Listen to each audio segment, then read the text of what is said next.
Allons-y. Donc bonjour à tous. Merci d'avoir rejoint ce webinaire, donc qui fait partie des séquences qu'on vous propose dans le cadre du CEDRE, du Centre de ressources d'appui au développement du service public sur les territoires, donc qui fait partie des contenus voilà un peu plus techniques, en tout cas qui se voudront opérationnels, que l'on vous propose. Donc là, l'enjeu, c'est vraiment de traiter de ces questions-là, de comment mes règles et mes documents d'urbanisme peuvent faciliter l'accélération et la massification des projets de rénovation énergétique. Donc c'est un projet qui a été piloté largement par l'ADEME, par Jean-Paul, côté direction régionale Auvergne-Rhône-Alpes, avec les agences d'urbanisme, qui est un travail qui remonte, enfin qui a démarré il y a quelques années maintenant, puisque on est déjà en 2021. Et en tout cas, il y a eu un gros travail de fait, voilà, d'études de ce que permettait ou de ce que pouvaient permettre certains documents d'urbanisme et de recueil de retours d'expérience sur des collectivités qui avaient justement activé ces possibilités offertes par les documents d'urbanisme. Donc ce webinaire, je pense qu'il tombe, enfin on en avait parlé déjà largement avec Jean-Paul à l'époque où j'étais encore à la direction régionale de l'ADEME, en se disant que c'était vraiment peut-être un bon timing que ce soit proposé, voilà, enfin, en tout cas en ce moment, dans la mesure où, dans le cadre de la mise en place du SPE, la maîtrise d'ouvrage est vraiment portée par les collectivités. Alors les départements, mais également en association étroite avec les EPCI, voire parfois directement par les EPCI. Et ce sont vraiment eux qui peuvent avoir la main sur les différents documents qui vont être évoqués au cours de cette présentation. Et donc, on va voir comment justement anticiper ou peut-être prévoir certaines dispositions et activer certaines possibilités offertes par ces documents-là pour massifier la rénovation énergétique.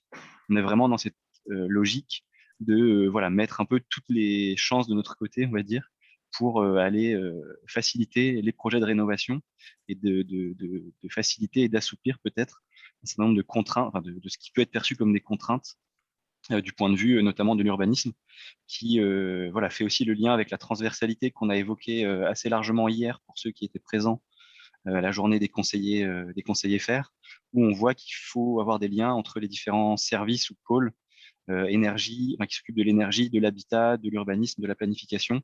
Voilà, il y a vraiment cet enjeu-là aussi derrière de mieux travailler en transversalité au sein de la collectivité pour voilà, que tout le monde tire dans le même sens et facilite finalement l'émergence des projets de rénovation énergétique pour les maîtres d'ouvrage que sont les ménages ou les copropriétés. Voilà, je ne fais pas forcément plus long pour l'instant, puisque tout va vous être présenté. Un grand merci aux intervenants côté Jean-Paul, côté ADEME, aux agences d'Urba, et puis aux collectivités qui vont aussi témoigner de leur retour d'expérience, qui permettront d'illustrer de manière peut-être plus opérationnelle ce qu'ils ont fait et quels résultats il y a pu y avoir grâce à ces mesures. Bon webinaire. Merci beaucoup, Colas. Merci à la région d'organiser ce webinaire. Effectivement, je pense qu'un des maîtres mots qui va sans doute ressortir tout au long du webinaire, c'est cette notion de transversalité. Jean-Paul et Maud, notamment Maud Marceau d'Épure, auront l'occasion d'en parler. Alors, ce webinaire va durer 2 heures environ. On va avoir une petite présentation de l'étude qui a été faite en pilotage par l'ADEME et les agences d'urbanisme, et en particulier Épure, l'agence d'urbanisme de Saint-Étienne. Présentation voilà, qui durera à peu près une demi-heure avec un échange évidemment autour de ce qui en ressort et de ce que sont les résultats, disons, mis en avant dans le cadre de cette étude et de la brochure qui est le livrable un petit peu de l'étude. Et puis, on a la chance d'avoir le témoignage de Delphine Desrobert de Grenoble-Alpes Métropole, collectivité qui a fait un travail important sur justement ces liens entre urbanisme et rénovation énergétique, et notamment sur l'utilisation du PLUI comme outil d'aide à la sensibilisation et puis même à l'opérationnalisation de la rénovation énergétique. Donc, on va avoir la possibilité de voir un petit peu ce qui a été fait au niveau de ce territoire. Voilà, on voulait commencer ce webinaire avec l'ADEME et Maud d'Epure par une petite introduction sur notamment ce que vous attendiez de ce webinaire. Vous avez répondu au formulaire avec l'invitation au webinaire. Et c'est mon collègue Adrien qui va dire quelques mots sur ce qui ressort finalement des réponses données dans le formulaire. Oui, bonjour à tous, merci Nicolas. Donc comme tu l'as dit, on a sondé un peu les participants au moment des inscriptions, ce qui nous a permis de voir qu'il y a des niveaux de maîtrise et peut-être d'acculturation assez variés parmi le public du webinaire aujourd'hui, avec donc des attentes un petit peu diversifiées. Pour certains, l'attente, c'est vraiment de découvrir aujourd'hui un peu ce sujet qu'ils connaissent finalement assez peu et développer des premiers éléments pour s'acculturer et commencer à mieux maîtriser ces questions. Pour d'autres, c'est plutôt une histoire de se réactualiser parce qu'on sait que notamment le droit de l'urbanisme et la manière dont tout ça est régi est un contexte assez mouvant et donc l'idée, c'est de voir un peu ce qu'il est possible de faire aujourd'hui. Pour tous, en tout cas, l'idée, c'est vraiment d'essayer de vous partager des moyens et des outils assez opérationnels pour comprendre comment on peut conduire de manière conjointe son projet de rénovation énergétique et sa politique de planification urbaine, donc comment on peut articuler tout ça au mieux. Et évidemment, un des objectifs de ce webinaire, c'est de partager des retours d'expérience. Il y aura celui de Grenoble-Alpes Métropole, mais vous aurez peut-être également l'occasion d'échanger sur vos pratiques au cours des temps d'échange qu'on a prévus. Pour redire un mot extrêmement rapide du lien entre urbanisme et rénovation, puisque Cola de la région a déjà refait un petit peu le point. Comme je vous le disais, depuis l'an 2000 à peu près, la loi SRU, il y a eu beaucoup d'évolutions du droit de l'urbanisme qui ont marqué deux directions, c'est-à-dire qu'ils ont rendu à la fois les documents de planification urbaine plus forts, donc à la fois plus capacitaires en termes stratégiques et avec plus de possibilités sur le plan opérationnel. Et ils ont renforcé l'obligation de prendre en compte les enjeux de transition énergétique dans ces documents. Et donc, je vous ai copié-collé un petit bout de loi que vous n'êtes pas obligé de lire, mais simplement pour vous rappeler que la maîtrise de l'énergie, c'est un enjeu qui doit être pris en compte dans les documents d'urbanisme. C'est le code de l'urbanisme qui le dit. Donc aujourd'hui, dans la planification urbaine, l'enjeu, c'est principalement de lever les freins à l'action sur le bâtiment, c'est de promouvoir des recommandations pour améliorer le parc de bâtiments. Et comme le rappelait Cola et comme on l'a beaucoup dit hier pour ceux qui étaient là entre vous, c'est de faire le lien entre plus généralement les politiques de l'habitat et ce sujet de l'énergie et de la rénovation énergétique. J'en dis pas plus pour cette introduction et puis je te rends la parole, Nicolas. Merci Adrien. Alors, on va pouvoir rentrer dans le vif du sujet, notamment dans le vif de l'étude et du travail qui a été conduit par l'ADEME et l'Agence d'urbanisme Épure. Peut-être, Jean-Paul Georges, tu pourras nous dire quelques mots sur le contexte finalement dans lequel a été élaborée cette brochure et toute la méthode de travail que vous avez mise en place. Ok, merci. Bonjour à toutes et à tous. Déjà, juste pour faire remarquer que dans le sigle ADEME, voire même dans sa dénomination actuelle, Agence de la transition, il n'y a ni urbanisme ni aménagement du territoire. Donc ça veut dire que sur des sujets de ce type-là, la direction régionale Auvergne-Rhône-Alpes a choisi de travailler avec un partenariat très fort avec les 4 agences d'urbanisme qui sont sur le territoire de la région. Donc il y a une agence d'urbanisme à Grenoble, il y en a une à Lyon, il y en a une à Saint-Étienne, il y en a une à Clermont. Alors bien entendu, le territoire de ces agences d'urbanisme n'est pas limité au territoire des métropoles, c'est souvent un territoire qui est plus large autour de la métropole. Donc le choix que nous avons fait, c'est de nous mettre en partenariat avec des sachants sur l'affaire de l'aménagement du territoire et de l'urbanisme et de travailler en partenariat.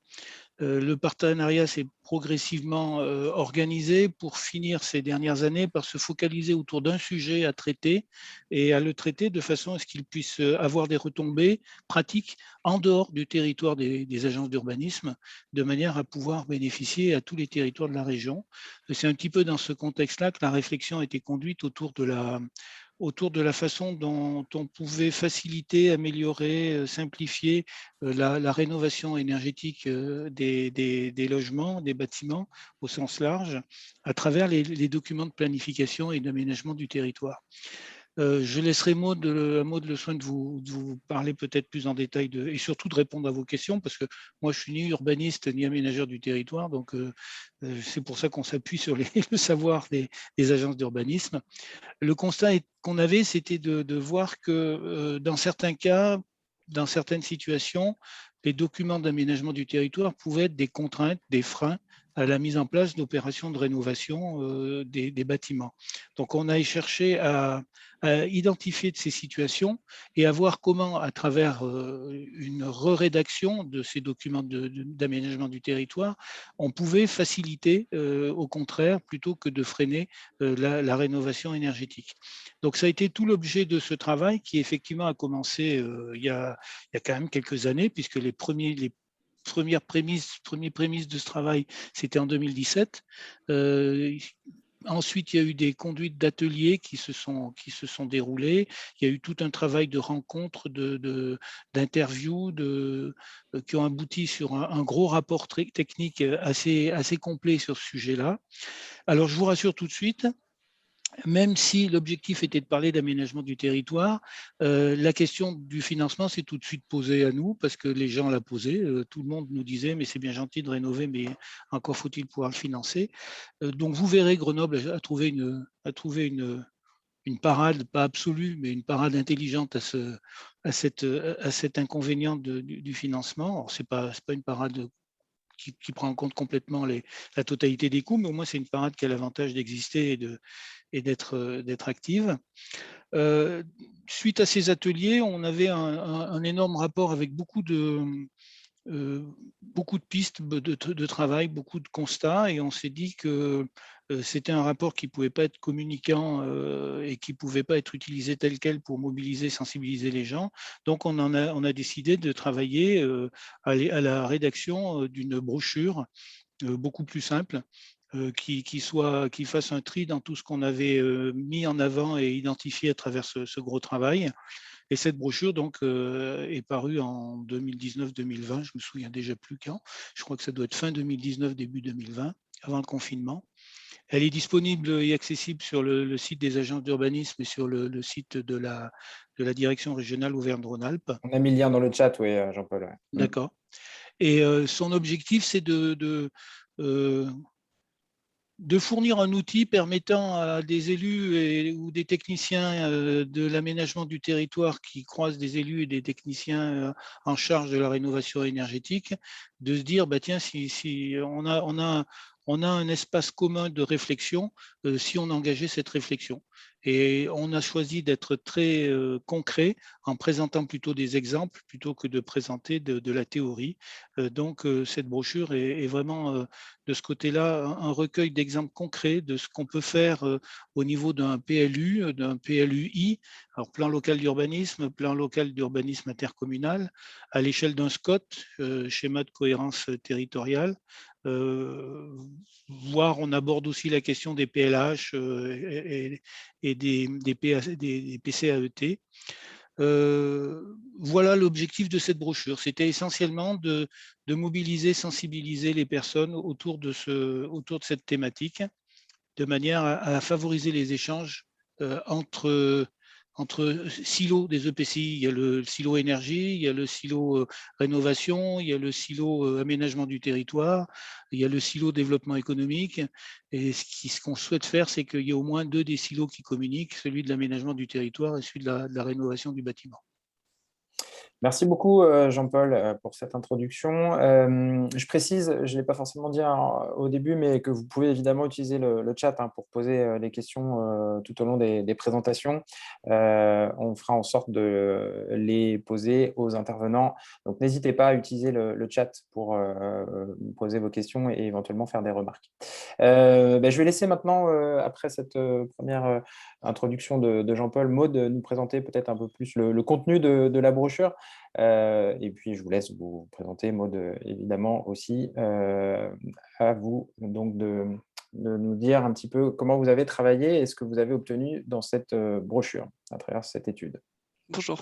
Merci à tous, en tout cas, merci de l'invitation, parce que c'est vrai qu'on a rarement l'occasion de discuter de ces questions-là dans cette sphère-là, et je pense que c'est très important, comme le disait Jean-Paul, qu'on arrive à vraiment créer du lien entre l'énergie et les questions urbaines, et puis entre les personnes qui sont plus dans le domaine opérationnel et de financement des particuliers et les questions plutôt réglementaires. Donc je trouve que c'est des scènes de discussion qui sont précieuses et très importantes pour faire avancer ces questions-là à l'échelle de nos territoires. Peut-être diapo suivante, juste pour… donc Adrien l'a un peu précisé, c'est vrai que depuis un certain nombre d'années, il y a une injonction de l'État à ce que les documents d'urbanisme soient plus ouverts sur les questions énergétiques, avec donc Adrien rappelé un certain nombre de lois, la loi Grenelle, la loi transition énergétique pour la croissance verte, etc., qui a vraiment inscrit les questions énergétiques au cœur des documents d'urbanisme, au même titre qu'il y a des objectifs sur la réduction de la consommation foncière, sur la question de la cohérence entre les développements de l'urbanisation et des transports en commun. Donc, l'énergie, voilà, maintenant, est un des éléments importants et au cœur des politiques urbaines qu'il va falloir vraiment intégrer. Donc, ça fait un certain nombre d'années que, en tout cas, des objectifs sont inscrits. Aujourd'hui, quand même, à noter qu'avec le SRADET Auvergne-Rhône-Alpes, il y a de nouvelles injonctions auprès des documents d'urbanisme qui ont été formulées. Je pense notamment à la règle numéro 1 qui demande aux documents d'urbanisme d'inscrire dans leurs objectifs des objectifs en matière de maîtrise de l'énergie, de production d'énergie et d'émissions de gaz à effet de serre. Donc, il faut vraiment que les documents d'urbanisme puissent montrer comment ils participent à la transition énergétique de façon générale.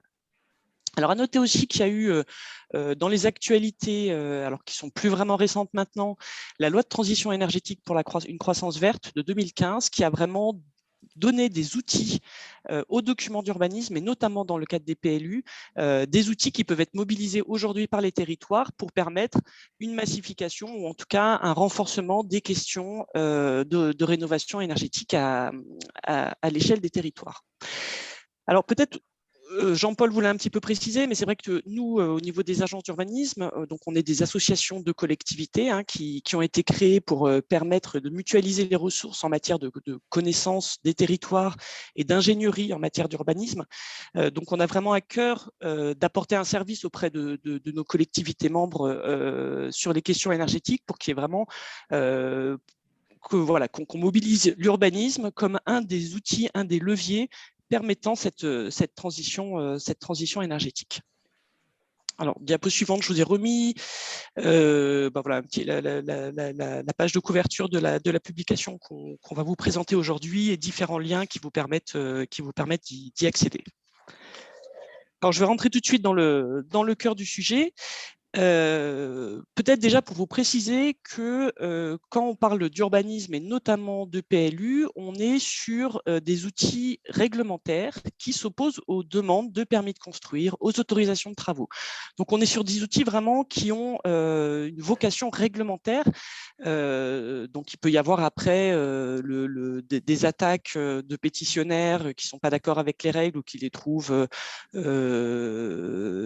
injustifiées. Donc il y a le juge administratif qui peut regarder si les PLU sont raccords ou pas par rapport aux différentes réglementations. Donc, on est quand même sur des outils qui sont un petit peu complexes à manier. Je tenais quand même à bien le préciser en début de session et sur lequel il faut porter quand même une attention un petit peu particulière pour que la création de ces règles soit vraiment dans un carcan réglementaire, qu'il y ait des justifications, voilà, mais je vous préciserai ça petit à petit pendant la présentation.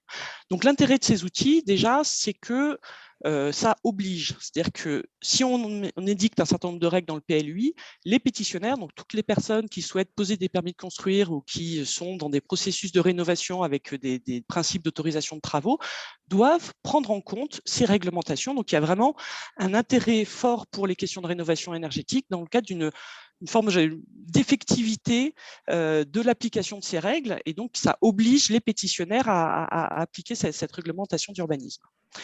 Dans les difficultés, c'est que à partir du moment où on édicte des règles sur les territoires qui vont plus loin que les règles de droit commun, ça peut être source d'inégalité entre les pétitionnaires. Donc il y a un besoin d'une part de justifier ces règles, pourquoi le territoire s'engage dans cette voie-là, et vous verrez qu'on peut imposer des niveaux de rénovation qui vont au-delà des RT rénovation. Donc, il y a un besoin de justification déjà de ces règles et un besoin d'accompagnement pour gommer cet effet d'inégalité des pétitionnaires, d'inégalité face à la loi. Donc, c'est important dans ce cadre-là de vraiment border un peu tout ce qui est accompagnement et tout ce qui est justification sur les territoires pour exprimer ces règles. Mais je pense que Grenoble vous précisera bien ces éléments-là. Donc c'est pour ça que des fois, il peut y avoir un petit peu des problèmes de compréhension entre des sphères qui sont plutôt opérationnelles et d'accompagnement et une sensation un peu de frilosité de la part des urbanistes sur l'édiction d'un certain nombre de règles, parce qu'il y a besoin de bien cadrer et caler les choses par rapport à ces éléments de justification et d'accompagnement. Peut-être juste pour préciser par rapport à ça, c'est que face à l'édiction de ces règles, vous connaissez, je pense tous, ces questions de permis de construire ou d'autorisation de travaux, il y a tout un dispositif d'autorisation et de contrôle de l'effectivité de la règle. Donc, ça permet aussi vraiment d'asseoir ces questions sur les territoires. Et Jean-Paul ajoute dans le chat, ce sont des outils qui s'élaborent sur un temps long de 1 à quelques années et s'appliquent également sur un temps long 5 à 15, 20 ans. Donc, c'est un élément effectivement à avoir bien en tête. Effectivement, oui. Quand on parle de PLU, souvent, c'est des règles qui sont édictées à minima pour 10 ans. Donc, les PLU qui démarrent aujourd'hui, il faut dire qu'il y a peut-être 3-4 années pour élaborer un PLU.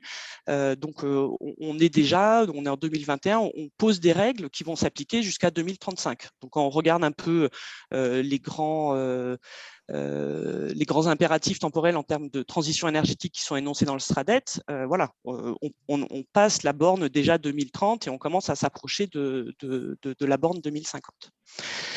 Alors, je voulais quand même vous mettre quelques éléments sur ce que c'est qu'un PLU. Je sais que c'est souvent, ça reste un peu complexe, mais pour vous montrer un petit peu comment sont organisés ce type de documents. Après, le but aujourd'hui, c'est pas de vous rendre spécialiste des PLU, mais vous donner un peu quelques éléments qui vous permettront après peut-être de mieux dialoguer avec les personnes qui sont en charge de PLU sur vos territoires.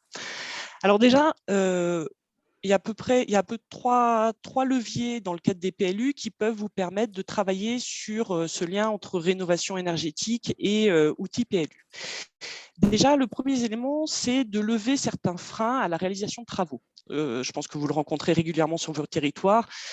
Quand on est confronté à une question de rénovation énergétique, on peut avoir des difficultés au niveau des règlements d'urbanisme énoncés dans les PLU en termes de forme urbaine, d'intégration paysagère, de lien en voirie. Quand on parle par exemple d'isolation par l'extérieur, il peut y avoir des questions de débordement sur l'espace public. Donc, comment on gère ça? Donc, dans le PLUI, on peut vraiment avoir déjà cette approche un peu amont de lien entre la rénovation énergétique et un certain nombre d'impératifs. Je vous préciserai aussi notamment un petit peu plus tard dans la présentation, le lien entre la question du patrimoine et de la rénovation énergétique, qui peuvent être aussi des éléments extrêmement freinants au niveau de la rénovation énergétique. Donc, dans le cadre du PLU, ça peut vraiment être un espace de dialogue pour harmoniser la réglementation qui est énoncée dans les documents d'urbanisme avec les impératifs de rénovation énergétique.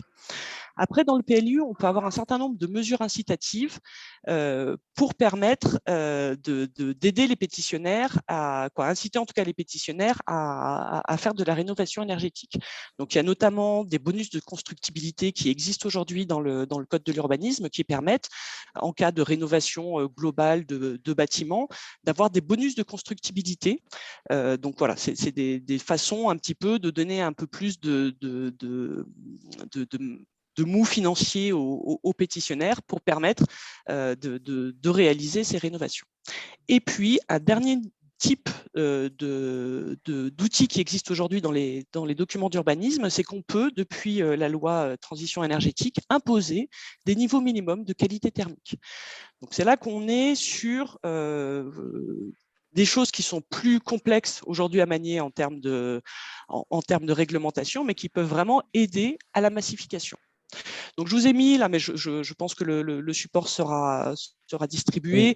Oui. Comment on retrouve dans le document d'urbanisme ces différentes pièces. Donc, je vous l'ai mis ici dans le tableau. Je ne vais pas le préciser pendant la présentation, mais ça peut être des éléments qui vous aident à vous y retrouver sur votre territoire.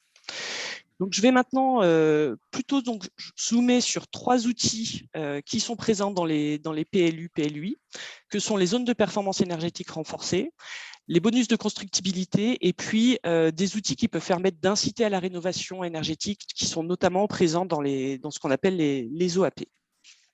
Donc, je vais tout de suite passer aux zones de performance énergétique, donc, qui sont issues de la loi de 2015.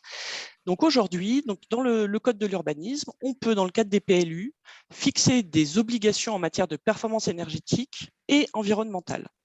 Donc, qu'est-ce que ça veut dire? Parce que le code ne va pas plus loin au niveau de sa précision, donc nous, on l'a fait préciser auprès de notre avocat conseil. En fait, dans le cadre du PLU, on peut demander sur un certain nombre de secteurs du PLU, donc ça peut être l'ensemble du territoire ou des secteurs un petit peu dédiés dans lesquels on souhaite aller un petit peu plus loin en matière énergétique, on peut imposer des normes thermiques ou environnementales qui aillent au-delà de la réglementation nationale. Donc, ça fonctionne sur du neuf, mais ça vous concerne un petit peu moins, mais ça concerne aussi la question de la rénovation. Ce qu'on peut quand même préciser dès à présent, c'est que le législateur aujourd'hui a laissé une totale liberté sur l'expression de la règle. C'est-à-dire qu'on peut très bien se baser sur des labels, imposer du BBC, imposer des labels que éventuellement vous auriez développés à l'échelle locale, le rapporter par rapport à des niveaux d'aide qui sont développés à l'échelle nationale ou à l'échelle locale, se baser sur les étiquettes énergétiques. Par exemple, ça peut être exprimé en disant toute rénovation devra permettre d'augmenter de 2 niveaux l'étiquette énergétique. Ça peut être exprimé en niveau de pourcentage, réglementation thermique plus tant de %. Ça peut être exprimé sur un seul poste, les fenêtres par exemple, ou sur l'ensemble du bâtiment. Donc il y a une totale liberté sur l'expression de cette règle. L'intérêt pour vous, c'est de pouvoir vraiment mobiliser ce type de réglementation en l'inscrivant par rapport à la politique de rénovation énergétique qui est inscrite dans les PTRE, dans le PLH, donc de pouvoir vraiment l'adapter par rapport à la façon dont le territoire souhaite travailler. Peut-être juste pour préciser sur la question de la sectorisation. Le législateur parle de zones. Aujourd'hui, ce qu'on voit un petit peu sur les territoires, c'est que en termes de secteurs, certains territoires sont engagés sur l'ensemble de la commune ou de l'intercommunalité, d'autres ont préféré choisir des secteurs un petit peu à enjeux spécifiques. Très important de pouvoir justifier aussi cette intervention, parce que je vous parlais par rapport aux inégalités des pétitionnaires face à la règle, de pouvoir justifier pourquoi vous intervenez sur un secteur spécifique. Et là, ça peut être intéressant aussi pour vous, parce que par exemple, sur l'expression de ces secteurs, ça peut être lié à un projet politique. Par exemple, si vos élus souhaitent s'engager sur un secteur d'écoquartier, donc en se disant, voilà, nous, on met une priorité sur les questions énergétiques sur ce secteur-là parce qu'on a un projet d'écoquartier, donc ça peut être justifié de cette manière-là. Ça peut être aussi justifié parce que vous avez identifié un secteur sur lequel il y a pas mal de passoires énergétiques et vous vous dites qu'il y a un besoin de renforcement de ces questions-là sur ce secteur-là. Ça peut être aussi justifié par rapport à des questions de précarité énergétique, etc. Peut-être je vous précise juste, mais ça c'est à titre d'information aussi, cet outil peut être utilisé pour la question de la rénovation énergétique, ça peut être utilisé aussi pour d'autres politiques énergétiques, par exemple s'il y a des projets de renforcement de la production d'énergie renouvelable. Donc ça fonctionne de la même façon que pour la rénovation énergétique, mais donc on peut imposer des niveaux de production minimum en matière de production énergétique. Donc peut-être juste pour... Il y a une question, je te laisse terminer comme tu veux. Non, mais c'est bien au contraire. Ça il y a Anne-Luce qui demande est-ce qu'on peut imposer pour du neuf uniquement sans être discriminant? Alors on peut imposer, alors je ne sais pas après. Anne-Luce, qu'est-ce qu'elle appelait par discriminant? Ouais, n'hésitez pas à prendre, c'est pas forcément clair à prendre la parole. Oui, bonjour, j'espère que vous m'entendez bien. Oui. Oui, c'était de savoir si on pouvait du coup imposer une norme qui est plus forte uniquement pour de la construction neuve, sur un secteur défini par exemple, sans l'obliger sur de l'existant et sur des travaux de rénovation. Ah oui, là il y a une complète liberté là-dessus. Oui. Comme je vous disais, moi, le seul impératif et la seule prudence moi, que je préférerais vous dire, c'est vraiment sur la question de la justification et de l'accompagnement. Comme il y a une inégalité face à la loi qui est créée avec cet article-là, il faut pouvoir le justifier. Par exemple, sur du neuf, si vous souhaitez imposer des niveaux qui vont au-delà de la réglementation thermique actuelle, il faut le justifier, par exemple, sur, ça peut être des questions de réseau, par exemple, aussi. Si vous êtes sur un secteur où les réseaux énergétiques sont insuffisants, vous pouvez mobiliser cet article-là. C'est vrai qu'aujourd'hui, avec la dernière RT qui est en train de sortir, nous, on se pose un petit peu la question, est-ce que ça vaut le coup sur du neuf de l'imposer? Ça peut être intéressant, peut-être plutôt sur de la production d'énergie que sur de l'efficacité énergétique en tant que telle. Je ne sais pas si j'ai bien répondu à votre à votre question. Si, merci. Merci. Maud, je vous Euh, laisse poursuivre. Juste une petite réflexion par rapport à ça. Vu la durée d'exercice, enfin d'activité des documents d'aménagement du territoire, il y a tout intérêt, lorsqu'on fait une référence à des niveaux de performance à atteindre, à se caler sur des normes, des labels ou des procédures qui existent en dehors du document d'urbanisme. Parce qu'ils risquent d'évoluer pendant la période de validité du document d'urbanisme et automatiquement, ça vous permettra de faire évoluer en même temps les critères de performance que vous avez imposés dans votre document d'urbanisme. Merci Jean-Paul. Alors, il y a une question de Michael, mais peut-être Maud, Oui, tu je vas y l'ai vu répondre apparaître, après. je vais peut-être vous le préciser. C'est par rapport aux questions de la localisation de ce type de règlement dans les pièces du PLU. Donc là, on est vraiment sur la pièce réglementaire. Donc on est sur la pièce écrite qui s'appelle le règlement dans le PLU, et tout le zonage dont je vous parlais, la question du secteur, est inscrite dans le règlement graphique, qui est donc le plan qui prend les grandes zones A, U, zone AU, etc., qui sont dans les documents d'urbanisme. Ce qu'il faut savoir, c'est que, peut-être pour préciser et bien répondre à la question, c'est que dans les documents d'urbanisme, il y a une pièce qui s'appelle le règlement et qui est sous forme graphique et écrite, qui exprime vraiment les règles qui s'imposent et auxquelles les permis de construire et les autorisations de travaux doivent être conformes. Et puis, il y a une autre pièce qui s'appelle les OAP, mais donc je vous préciserai un petit peu plus tard, qui sont des pièces qui donnent des grandes orientations et des principes d'aménagement, où on est plutôt sur une compatibilité avec les permis de construire et les autorisations de travaux. Mais là, on est vraiment sur le règlement, donc ça s'impose. Il y a un système de contrôle, voilà. Après, il y a d'autres questions auxquelles peut-être vous pourrez répondre, Maud, et puis Jean-Paul. Les engagements TEPOS des territoires peuvent-ils être un justificatif suffisant ou trop général, bien qu'il ait des chiffres qui se croisent avec les PCAET? Alors, pour moi, c'est un minimum et j'allais dire suffisant. C'est-à-dire que si c'est bien inscrit dans le PCAET, normalement, le PLU doit être compatible avec les PCAET. Alors, j'allais dire un petit peu, je prends le côté un peu inverse, c'est vrai que nous, on a vu des PCAET qui souhaitaient inscrire que toutes les rénovations devaient être BBC sur le territoire. Dans la logique, si le PCAET exprime les choses comme ça, dans la logique, le PLU devrait imposer que toutes les rénovations soient BBC au niveau du règlement. Après, c'est là où il faut manier les choses un petit peu avec discernement. C'est qu'à partir du moment où c'est inscrit de telle façon dans les PCAET, il faut que les moyens du territoire le permettent. C'est-à-dire que, est-ce que l'ensemble des pétitionnaires financièrement peuvent le faire? Est-ce que les entreprises sont formées à faire ce type de rénovation, etc. Mais ça, c'est peut-être des sujets que vous maîtrisez mieux de votre côté que du mien. Mais voilà, que cet écosystème fonctionne dans sa globalité. Merci Maud. Ok, on note les questions. Si on n'a pas eu le temps d'y répondre là, maintenant on les prendra à la fin. Alors, deuxième type d'outil, c'est le bonus de constructibilité.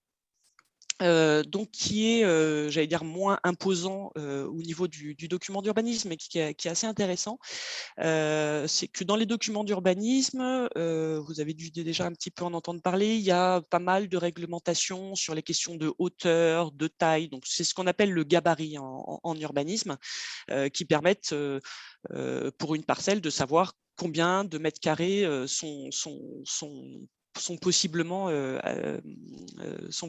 aménageables. Et ces choses-là s'expriment aussi sur des bâtiments existants pour des questions de densité, etc. Donc, c'est des choses qui existent aussi dans les zones urbaines. Il y a une possibilité au niveau des documents d'urbanisme de prévoir des dépassements de gabarit en cas de rénovation exemplaire. Donc, l'objectif, c'est de se dire que si les personnes font vraiment des choses intéressantes au niveau environnemental, hein, donc l'article est plus large que les questions strictement énergétiques, il est possible qu'ils créent un peu plus de mètres carrés pour permettre un équilibre financier de l'opération. Je prends un exemple un peu classique, quelqu'un qui souhaite rénover un immeuble un peu plus en termes en termes énergétiques, on lui octroie la possibilité de monter d'un étage supplémentaire, ce qui permet de développer un peu plus de mètres carrés et éventuellement de gagner en équilibre financier pour l'opération. Donc ça, c'est des choses qui sont un petit peu plus souples que les zones de performance énergétique, c'est-à-dire que c'est pas quelque chose qui est voilà, on n'impose pas au pétitionnaire un niveau de performance, mais en revanche, on lui donne un petit peu plus de marge pour permettre de rentabiliser son opération. Donc ça, c'est des choses qui sont, j'allais dire, plus classiquement mobilisées parce que, j'allais dire, c'est que de l'élément facilitant et incitateur, donc qu'on rencontre sur de nombreux territoires, avec bien évidemment une prise en compte des questions de patrimoine et d'insertion paysagère des opérations. C'est-à-dire c'est des choses qu'on peut prévoir que sur une partie du territoire, sur quelques secteurs un peu clés. Et bien évidemment, quand un secteur de centre-ville ancien a un intérêt patrimonial intéressant ou en tout cas un aspect aussi paysager intéressant, on peut bien évidemment cadrer cette règle-là pour permettre de faire entrer aussi ces enjeux de paysage et de patrimoine.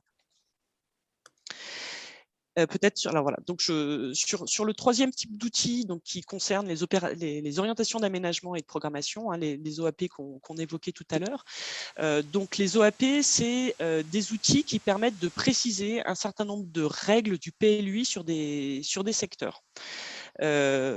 Classiquement, ce sont des outils qui sont utilisés notamment sur les zones d'extension de la ville, où on peut préciser qu'on souhaite par exemple un certain type d'orientation de voirie, donc ça peut être intéressant notamment pour travailler sur les orientations solaires des nouveaux bâtiments, qu'on souhaite plutôt densifier les parties proches du centre-ville et laisser des choses un petit peu moins denses, un petit peu plus en extérieur. Donc voilà, donc c'est des choses qui sont plutôt des grandes orientations en termes d'urbanisme et qui permettent d'aider la collectivité à dialoguer avec les pétitionnaires. Dans ce cadre des OAP, ce qu'on voit émerger aujourd'hui, c'est un certain nombre de territoires qui ont mobilisé les OAP pour préciser un certain nombre de règles liées à la rénovation énergétique. Alors là, je vous ai mis l'exemple de Tignes que je trouve assez intéressant parce qu'ils ont, dans le cadre de leurs OAP, donné un certain nombre d'exceptions aux questions de rénovation énergétique en fonction des typologies architecturales, notamment les questions de chalets d'alpage, pour dire voilà, parce que globalement en fait le PLU de Tignes imposait que dès qu'il y a de la rénovation, que ce soit avec des performances importantes et des possibilités d'extension s'il y a ces rénovations, donc ils ont réduit un petit peu cette règle pour des formes architecturales qui ne convenaient pas, notamment les chalets d'alpage sur lesquels les rénovations globales énergétiques pouvaient poser des problèmes en termes de gestion des boiseries, il me semble, qui pouvaient être plus compliquées pour ces questions de rénovation énergétique. Donc, c'est des outils qui peuvent être utilisés pour préciser un peu la règle, notamment sur des typologies architecturales un petit peu particulières. Un autre exemple d'OAP sur les questions de rénovation énergétique, alors que moi je trouve intéressante parce qu'elle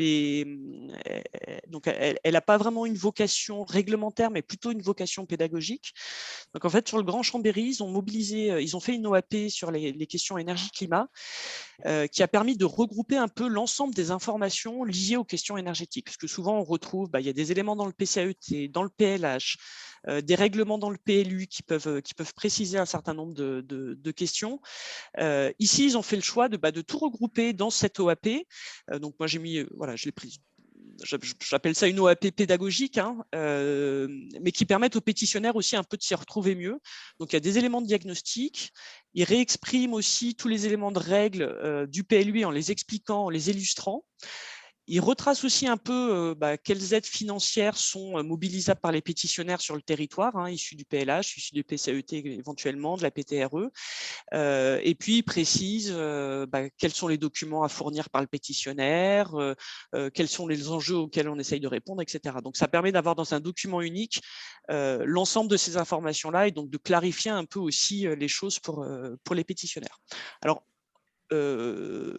les urbanistes un peu purs, les avocats de l'urbanisme notamment, trouvent qu'on est un petit peu en limite d'exercice, parce que c'est vrai que ce serait plutôt des documents qui devraient être en dehors des documents d'urbanisme et parce que ça n'a pas une vocation réglementaire directe. Moi, je trouve que c'est quand même intéressant de retrouver dans un document urbanisme et notamment dans un PLU ces éléments-là, parce qu'il faut savoir que les PLU, c'est quand même des documents qui sont beaucoup regardés par les habitants. C'est un peu des documents clés dès qu'on veut faire un projet, donc ça peut être aussi intéressant de l'utiliser dans cette vocation pédagogique. Enfin, un petit point qui me semblait important aujourd'hui d'aborder, c'est la question de la rénovation et du patrimoine. Je pense que c'est des choses qui sont couramment, qui sont un petit peu complexes, notamment dans le cadre des PTRE pour voir comment avancer. C'est vrai qu'un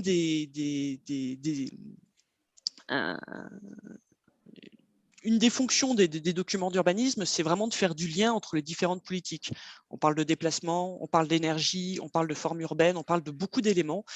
Et le temps du document d'urbanisme, c'est un bon temps pour parler de cette rencontre un peu entre ces questions d'énergie et de patrimoine. Un peu dans deux objectifs, déjà d'aider les pétitionnaires à savoir vers où ils peuvent aller, notamment en termes de rénovation énergétique. Est-ce qu'ils peuvent faire de l'isolation par l'extérieur quand ils ont un bâtiment un peu patrimonial? Qu'est-ce qu'ils peuvent faire en termes de rénovation énergétique de façon un petit peu plus générale sur leur territoire? Donc, il y a pas mal de territoires qui ont travaillé sur ce lien-là. Donc là, je vous ai mis l'image d'un petit document qui a été produit sur l'agglomération du Havre et qui est annexé au document d'urbanisme où ils font des préconisations en fonction de la typologie architecturale sur quels sont les éléments sur lesquels le pétitionnaire peut se diriger pour faire de la rénovation énergétique. Et ça permet vraiment de sortir un peu les éléments bloquants liés aux enjeux patrimoniaux que vous pouvez rencontrer quand vous faites de la rénovation énergétique.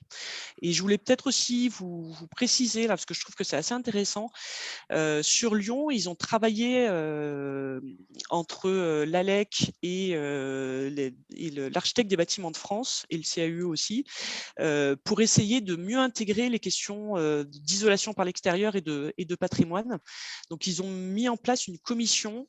En fait, dès qu'il y a des projets d'isolation par l'extérieur, notamment recensés par l'ALEC de Lyon, le projet est mis en discussion dans le cadre de cette commission et ça permet de se rencontrer les gens qui travaillent sur les autorisations d'urbanisme, l'architecte des bâtiments de France, le CAUE, les spécialistes de l'énergie pour voir comment aiguiller le pétitionnaire vers quel type de rénovation il vaut mieux aller. Ce qui permet d'avoir souvent cette discussion qui est difficile à faire émerger sur les territoires avec l'ensemble de ces acteurs.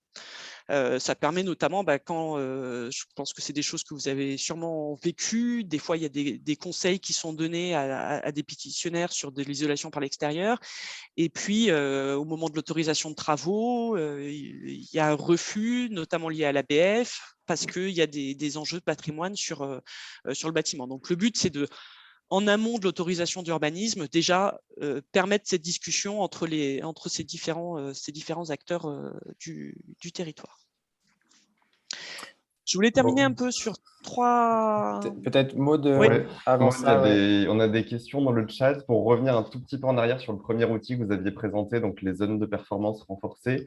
Une question qui dit que dans les demandes d'urbanisme, il y a une liste de pièces à fournir. Est-ce qu'on peut exiger des pièces supplémentaires pour permettre de vérifier le respect des règles qu'on impose sur le volet performance énergétique? Alors là-dessus, ça c'est une question de fond en fait. Aujourd'hui, je vais peut-être laisser Grenoble répondre à cette question parce qu'ils ont fait un gros travail sur cette question-là. et j'ai peur qu'on réponde peut-être un peu des choses différentes parce que effectivement, il y a des pièces qui sont imposées par le code de l'urbanisme en termes d'autorisation de droit des sols, qu'on peut demander aux personnes. Aujourd'hui, il y a toute une discussion pour savoir est-ce qu'on peut demander des pièces supplémentaires ou pas. Dans la logique, on ne peut pas demander de pièces supplémentaires au pétitionnaire, mais le pétitionnaire peut apporter des pièces pour justifier qu'il répond bien aux normes d'urbanisme. Donc, il y a une petite ambiguïté aujourd'hui sur ces questions-là. Et je pense que Grenoble a bien travaillé sur la question, sur cette approche-là. Je rebondis là-dessus, peut-être juste parce que ce qui sera très important si vous commencez à dialoguer avec vos services urbanisme des collectivités avec lesquelles vous travaillez, c'est de tout de suite intégrer le service ADS, donc le service d'autorisation droit des sols, dans la sphère de discussion. Parce que c'est eux qui vont être vraiment à la manœuvre sur cette question-là. Donc, c'est important de les intégrer très tôt dans le dispositif de réflexion parce que souvent, ça va nécessiter aussi de former les personnes qui sont dans ces services. Et puis, en tout cas, il faut les associer à la formalisation de la règle pour qu'ils puissent vraiment la comprendre et permettre d'arbitrer auprès des différentes demandes qui leur seront faites.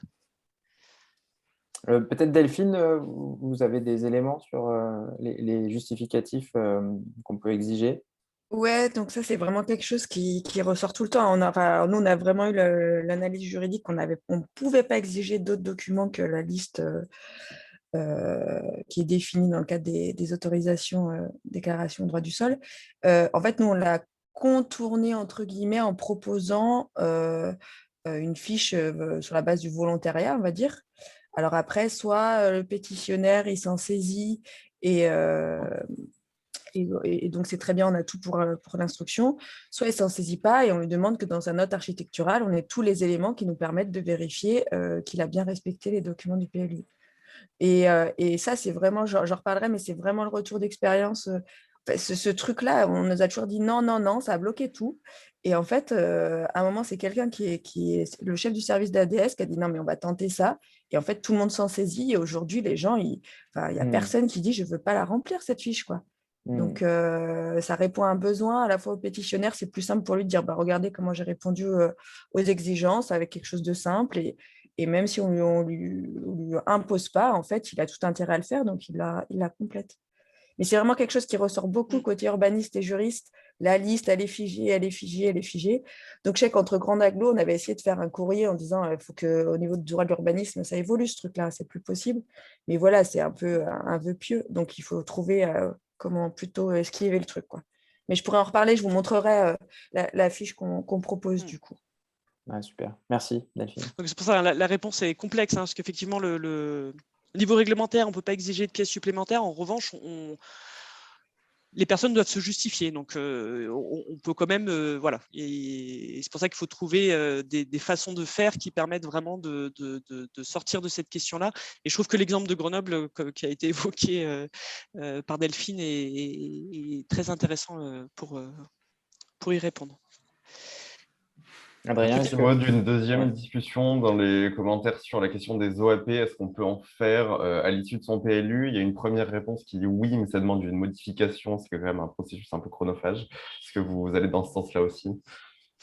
Alors, ce qu'il faut savoir, c'est que les documents d'urbanisme, il peut y avoir des modifications, des révisions. Donc, c'est les deux systèmes de révision, d'évolution d'un document d'urbanisme. La pièce centrale des documents d'urbanisme, c'est ce qui s'appelle le PADD, qui exprime le projet politique du document d'urbanisme. Si on fait évoluer le document d'urbanisme en remettant en cause le PADD, il faut une révision générale du document d'urbanisme. Donc, il faut avoir une attention quand même un peu particulière à ce document, qui est un document central, même si c'est assez général et que ça énonce, j'allais dire, des grands principes. Si on a besoin de faire une évolution des documents d'urbanisme pour intégrer des nouvelles thématiques, il faut que ce soit déjà un petit peu préexistant dans le PADD. Et si c'est préexistant dans le PADD, globalement, on peut apporter des modifications qui sont voilà, qui sont de l'ordre de la modification et pas de la révision, et ce qui permet des processus un petit peu plus souples au niveau de l'évolution du document d'urbanisme. Très bien, merci. Peut-être une dernière question. Pardon, excusez-moi, mais du coup, je reprends la question. Et sur les AOP, les AOP n'ont pas un régime spécifique par rapport au PLU? Parce qu'effectivement, le PLU, c'est très chronophage et lourd. Et du coup, est-ce qu'il y a une articulation ou une dislocation, si je puis dire, dans les processus d'adoption? Est-ce qu'il faut tout prévoir? Enfin voilà, est-ce qu'on doit réfléchir en bloc, indépendamment du PADD, ce que vous venez d'expliquer? Ou est-ce qu'on peut imaginer que les OAP peuvent s'élaborer au fil de l'eau dans la mise en œuvre du PLU ou du PLUI? Alors, ça ne va pas être le principe, en fait. Hein. Les choses, j'allais dire globalement, les choses sont un petit peu figées à un temps T. Je vais vous prendre un exemple. Par exemple, si il y a un secteur... attendez, je vais essayer de trouver... Si par exemple, le but, c'est de faire évoluer... Si l'évolution de l'OAP, par exemple, va faire évoluer les surfaces artificialisées du territoire, là, clairement, on est sur quelque chose qui touche un peu le fond du document d'urbanisme parce qu'il y a beaucoup de questionnements sur la question de l'artificialisation des sols et de la consommation d'espace. Donc, on est un peu sur une remise en cause de l'équilibre du document d'urbanisme. Je suis un peu dans la caricature, hein, mais volontairement. Si en revanche, par exemple, il y a eu une définition d'une OAP sur un secteur, alors de densification ou d'extension, mais relativement mesurée, mais sur lequel il y avait déjà un certain nombre de principes qui étaient exposés, et puis on se rend compte que finalement, il y a un réseau de chaleur qui est à proximité, on souhaite réorganiser cette OAP pour intégrer cette question-là. Là-dessus, je pense qu'on sera plutôt sur un régime de modification. Donc voilà, c'est vraiment la question de l'ampleur et de la remise en cause un peu de l'équilibre général du document d'urbanisme qu'il faudra regarder. Mais en revanche, c'est vrai que si on prend les questions de zones de performance énergétique renforcée, sur lesquelles on est sur des aspects réglementaires un peu forts, si les choses n'ont pas été exprimées dans le premier jet du document d'urbanisme, il me semble que ce sera un petit peu compliqué de réintroduire ce type de réglementation d'urbanisme. Ou alors, si le PADD a exprimé quand même clairement qu'il y avait cette ambition-là, mais que l'outil n'avait pas été mobilisé, je pense que ça va être, voilà, on sera peut-être en limite sur la question de la révision, de la modification. Là, on rentre un peu, il faut regarder un petit peu précisément hein, sur les éléments. C'est difficile de vous donner une réponse un peu générique sur cette question-là. Non, mais c'est clair. Merci. Si c'est significatif ou pas significatif, en gros. C'est ça. Et en tout cas, alors sur les ENR, c'est vrai que c'est une question qui est importante. Par exemple, je pense aux questions de l'éolien. Ça sort un peu du sujet, mais c'est vrai que quand le PADD permet le développement des énergies renouvelables et que c'est exprimé un petit peu clairement, on peut passer en régime de modification pour créer des secteurs éoliens, par exemple. Si je vous fais un peu, voilà. Mais si c'est pas marqué, ça remet en cause le document de façon plus générale. Peut-être une dernière question, Maud, avant de passer à la conclusion avec Michael Souchon qui dit au titre du patrimoine, donc on est sur ce dernier slide-là, est-il possible d'interdire des panneaux photovoltaïques, des pompes à chaleur, des débords d'ITE, par exemple? Ah bah oui. Ouais. Oui, tout à fait. Et c'est ce qui aujourd'hui est vécu dans les territoires. Hein. Ouais. J'allais parler des patrimoines, mais il y a aussi la question du dépassement sur voirie, hein, les questions d'alignement de bâtiments, des choses comme ça. Hein. Donc il y a aujourd'hui quand même pas mal de projets. Le patrimoine, j'allais dire, c'est un domaine sur lequel il y a vraiment une autorité de l'architecte des bâtiments de France sur ces questions-là. Ce qui est légitime, hein, il n'y a pas de question là-dessus. Après, la difficulté, c'est pour ça qu'on trouve que c'est important aussi d'en discuter un petit peu en amont, c'est qu'il y a un problème de clarté du pétitionnaire et puis même des fois de la collectivité pour savoir les marges de manœuvre de chacun. Il faut savoir que les ABF sont un peu libres aussi en France aujourd'hui d'exprimer un certain nombre d'éléments. Donc, il peut y avoir aussi la difficulté quand l'architecte des bâtiments de France change. Il peut y avoir des sensibilités aussi un petit peu différentes. Donc, c'est des sujets qui sont complexes. C'est pour ça que c'est important aussi d'arriver à trouver des sphères de discussion communes, de partage des enjeux. pour pas que les projets, j'allais dire, se cassent la gueule un petit peu en dernière minute sur des, sur des incompréhensions, des choses qui n'ont pas été anticipées. Juste, Maud, tu me corriges, il me semble que cette restriction, quand tu parles de patrimoine, tu sous-entends que on est dans un secteur protégé au titre du patrimoine. Bien sûr. Voilà, Oui. c'est-à-dire que on ne peut pas arguer du fait que telle ou telle chose représente du patrimoine pour dire on n'a pas le droit de le faire. Il faut qu'on soit dans un secteur qui a été défini comme étant protégé au titre du patrimoine. Si on est en dehors de ces secteurs, c'est le contraire qui s'applique. On n'a pas le droit d'interdire. C'est ça. Et oui, merci Jean-Paul de ta précision. Oui, c'est vrai que c'est là, c'est dans le cas des 500 mètres autour des monuments historiques. Mais c'est vrai que le territoire est... On est rarement en dehors du 500 mètres autour des bâtiments historiques. Voilà. C'est vrai. Ok, ben merci pour ces précisions. Donc, votre dernière slide, je crois. Oui. C'était un peu, voilà, je pense que ça a été évoqué un peu pendant toute la présentation et les échanges qu'on vient d'avoir, mais je pense que c'est quand même important de rappeler un peu les 3 facteurs de réussite pour qu'on puisse intégrer les questions de rénovation énergétique dans les documents de planification. Déjà, c'est la question de la gouvernance autour de la construction de la règle. Il faut qu'on arrive dans les documents d'urbanisme, ou peut-être même un petit peu en amont, à avoir des espaces où on puisse faire dialoguer les énergéticiens, les urbanistes, les personnes qui sont à l'autorisation de droit des sols, les questions du patrimoine qu'on vient d'évoquer, mais en tout cas, que l'expression de la règle soit vraiment une expression de la règle construite collectivement pour que ça puisse fonctionner. Un deuxième élément de facteurs de réussite, c'est d'avoir une politique de territoire sur les questions de rénovation énergétique qui mobilise l'ensemble des outils. C'est pas le document d'urbanisme qui va faire la politique de rénovation énergétique, c'est vraiment un outil parmi d'autres. Donc, ce qui est important aussi, c'est que dans le projet de rénovation énergétique, on ait l'ensemble de cette sphère d'agissant sur ces questions-là. Les énergéticiens, les urbanistes, les gens de l'habitat, etc., qu'on puisse vraiment avoir un projet politique qui mobilise l'ensemble des outils. Et puis, dernier point essentiel pour pouvoir intégrer ces questions-là dans les documents de planification, c'est bien évidemment d'avoir un dispositif d'accompagnement opérationnel. On parle souvent de la question il faut que les règles, on puisse démontrer qu'elles soient, qu'on puisse les mettre en place sur le territoire. Donc, ça peut être de l'aide financière aux pétitionnaires, ça peut être de l'accompagnement technique aux pétitionnaires, mais c'est aussi ce que vous connaissez aussi très bien, l'accompagnement des professionnels, l'accompagnement aussi des maires pour aider leurs administrés, etc. Mais qu'on ait vraiment ces 3 piliers présents sur le territoire pour que ça puisse fonctionner. Ça fera pas mal écho à ce que va présenter Delphine pour Grenoble d'ailleurs. Est-ce que je peux juste bien sûr, Jean-Paul. Un petit complément.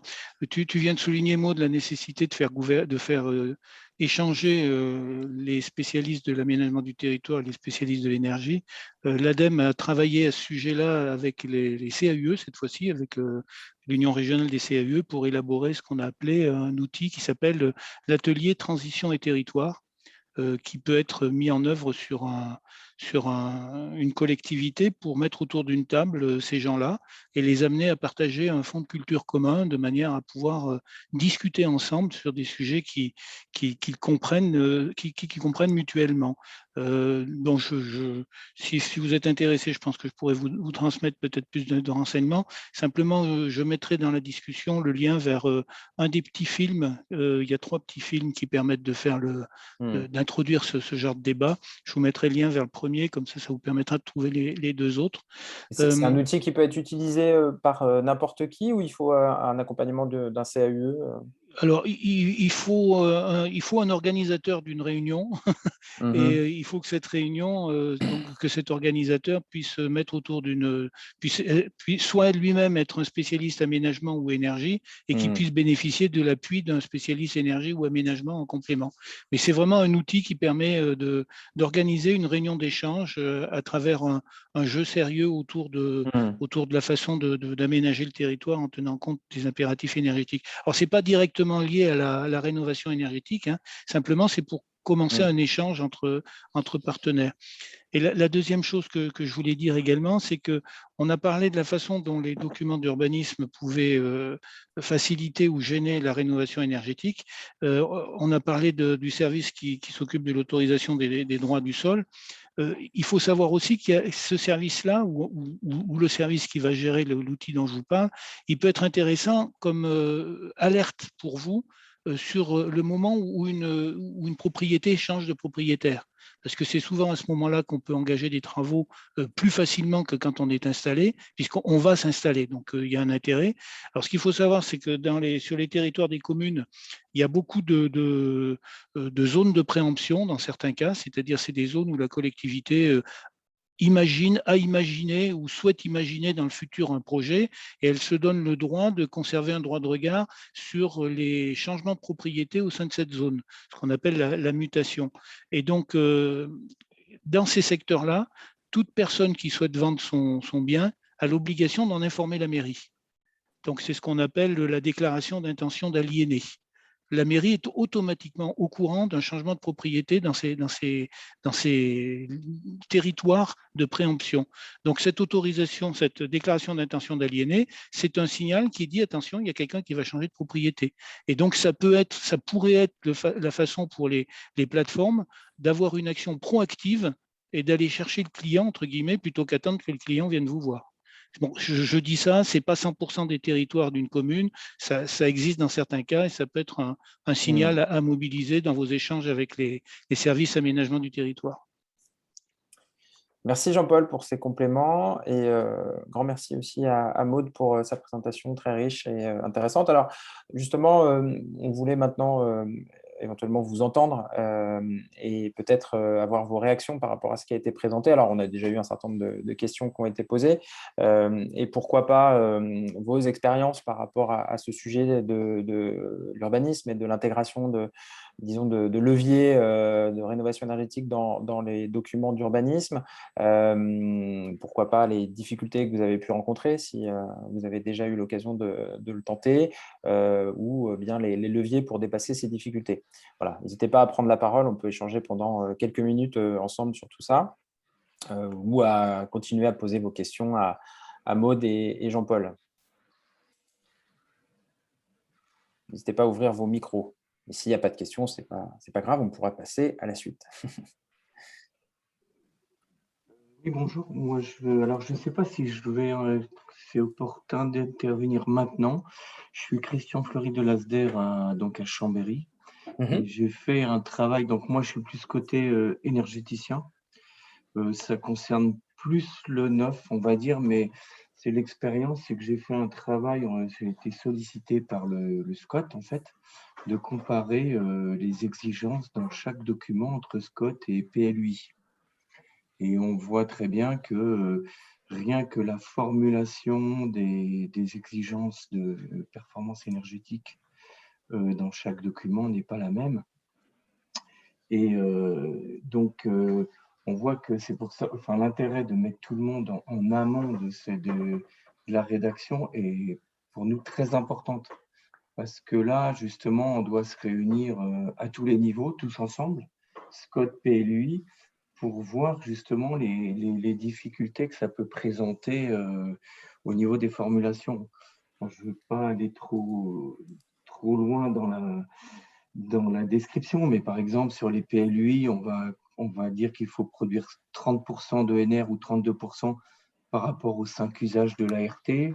Dans le SCOT, on va dire qu'il faut faire 50% d'ENR dans les besoins de chaleur. Et donc là, déjà, on a des choses qui sont différentes, qui sont difficiles à comparer.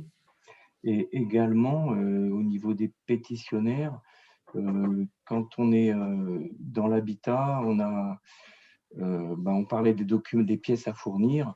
On va poser des fois des exigences, mais que finalement, on aura du mal à contrôler après, à savoir si elles vont être réalisées ou pas, ce qui sera moins la difficulté sur des constructions de plus de 1000 m², puisqu'on a des études de faisabilité. Mais les personnes qui étudient les permis de construire, ils n'ont pas cette compétence pour analyser, ne serait-ce que les études de faisabilité, pour comparer les usages avec la production de NR. Enfin bon, voilà, c'est vrai que ça devient un peu des discussions je dirais, de spécialistes. Même nous, je dirais, énergéticiens, des fois, c'est pas facile à calculer ce qu'est la production d'énergie sur une pompe à chaleur ou autre. Donc, c'est vraiment des sujets très délicats. Peut-être qu'on y reviendra, je ne sais pas. Et à quel niveau il faut aller. Peut-être que Maud, ça vous inspire quelque chose, justement, parfois le manque d'articulation entre Scott et PLUI et les difficultés que ça peut aussi poser. Est-ce que c'est des choses que vous avez déjà vues? Je pense que la question ce qui est un peu deux questions, la question effectivement du contrôle et du suivi des ADS, c'est un vrai chantier en tant que tel, hein. La question de la formation des personnes en ADS, parce que souvent, ce n'est pas forcément des urbanistes ni des énergéticiens. Donc, est-ce qu'aujourd'hui, les territoires ont envie de s'engager pour avoir des services ADS qui soient un peu plus spécialisés sur ces questions-là? Aujourd'hui, on voit que ça reste balbutiant en fait, hein, sur les territoires parce que c'est des gros services, ça concerne beaucoup de monde, donc ça reste voilà, c'est vraiment une évolution un peu de culture.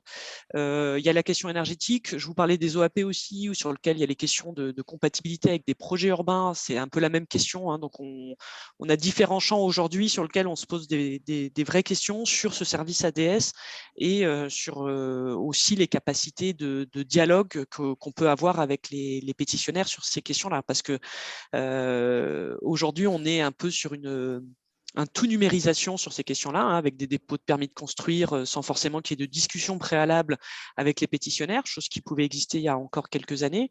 On passe complètement sur du dématérialisé, alors qu'on est sur de plus en plus de règles qui sont complexes dans leur expression, qui des fois ouvrent aussi à une certaine forme de négociation avec la collectivité, hein, quand on est sur des règles de compatibilité, notamment dans les OAP, où se fait ce temps d'échange. Donc, je pense que c'est un vrai... il y a une vraie question complexe aujourd'hui qui touche à l'organisation des collectivités en interne, qui touche aux questions de compétences, qui touche aussi j'allais dire aussi un peu à l'implication politique dans la négociation avec les pétitionnaires. Parce que pétitionnaire, ça peut être un individuel, mais ça peut être aussi une entreprise qui vient aménager tout un secteur. Donc, c'est quelque chose d'un peu clé aujourd'hui sur lequel moi, je n'ai pas de réponse, mais effectivement, beaucoup de questionnements.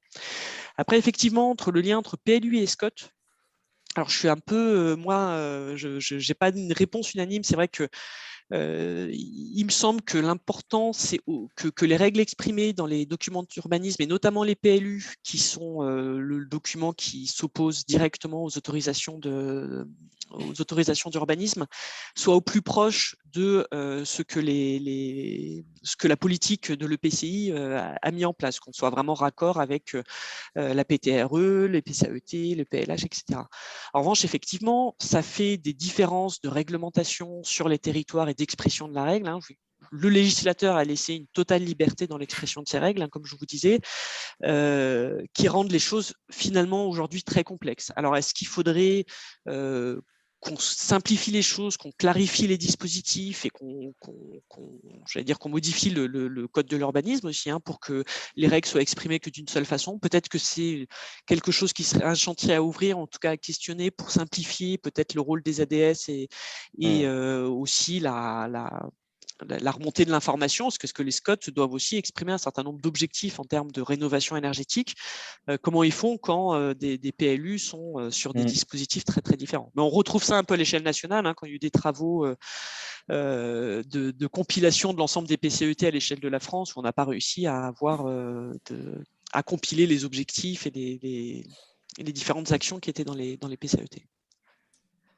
Merci. Emmanuel Callot, peut-être vous pouvez prendre la parole, si vous voulez, à l'oral, pour peut-être dire ce que vous avez écrit là dans le chat et aller un peu plus loin, si vous voulez. Ah, vous n'avez pas de micro. Il est également important, disait-elle, de pouvoir faire du cas par cas et de bien analyser le contexte local. Par exemple, imposer des panneaux solaires dans des fonds de vallée qui voient peu le soleil ou dans des centres-bourgs avec des masques solaires importants n'a pas de sens, effectivement. Effectivement. Est-ce qu'il y a quelqu'un d'autre qui veut prendre la parole, faire part de son expérience? N'hésitez pas, c'est le moment. Sinon, on passera à la présentation suivante.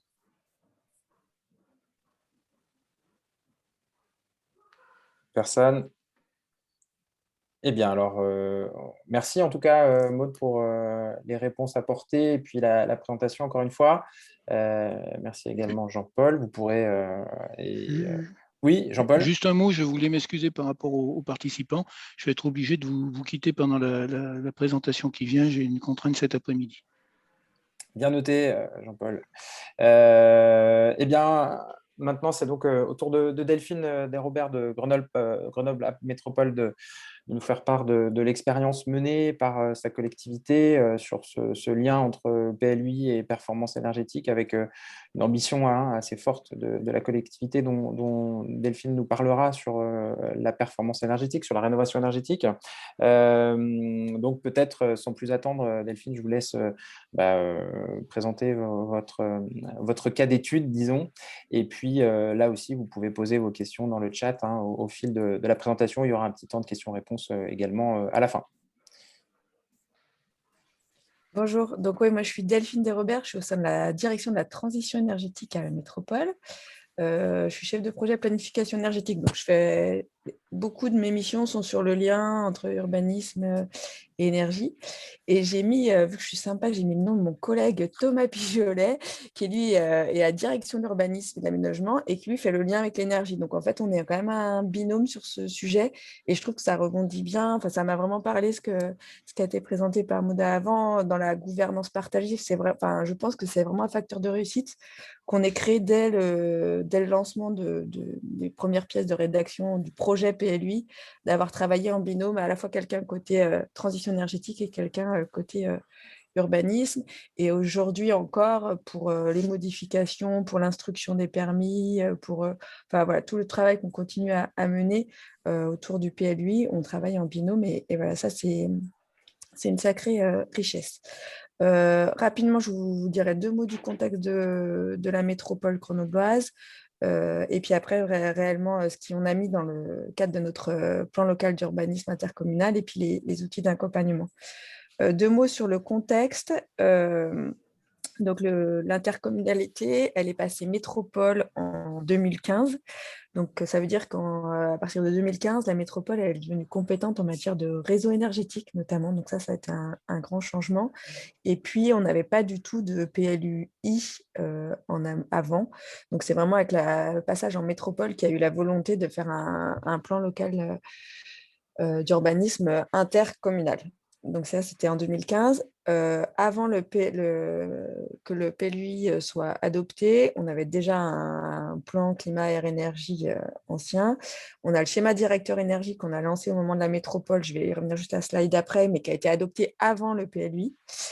Et puis, on a les dispositifs murmures. Alors, un dispositif murmure qui est très connu qu'on appelait à un moment campagne isolation, qui est sur les copropriétés 45-75, donc qui perdure et qui est quelque chose de une politique publique très très forte sur notre territoire d'isolation des copros. Aujourd'hui, on a aussi un dispositif murmure sur les maisons individuelles.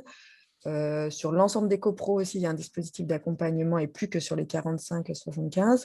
On a aussi même aujourd'hui un dispositif murmure sur les TPE, PME. Donc, on a vraiment tout un travail.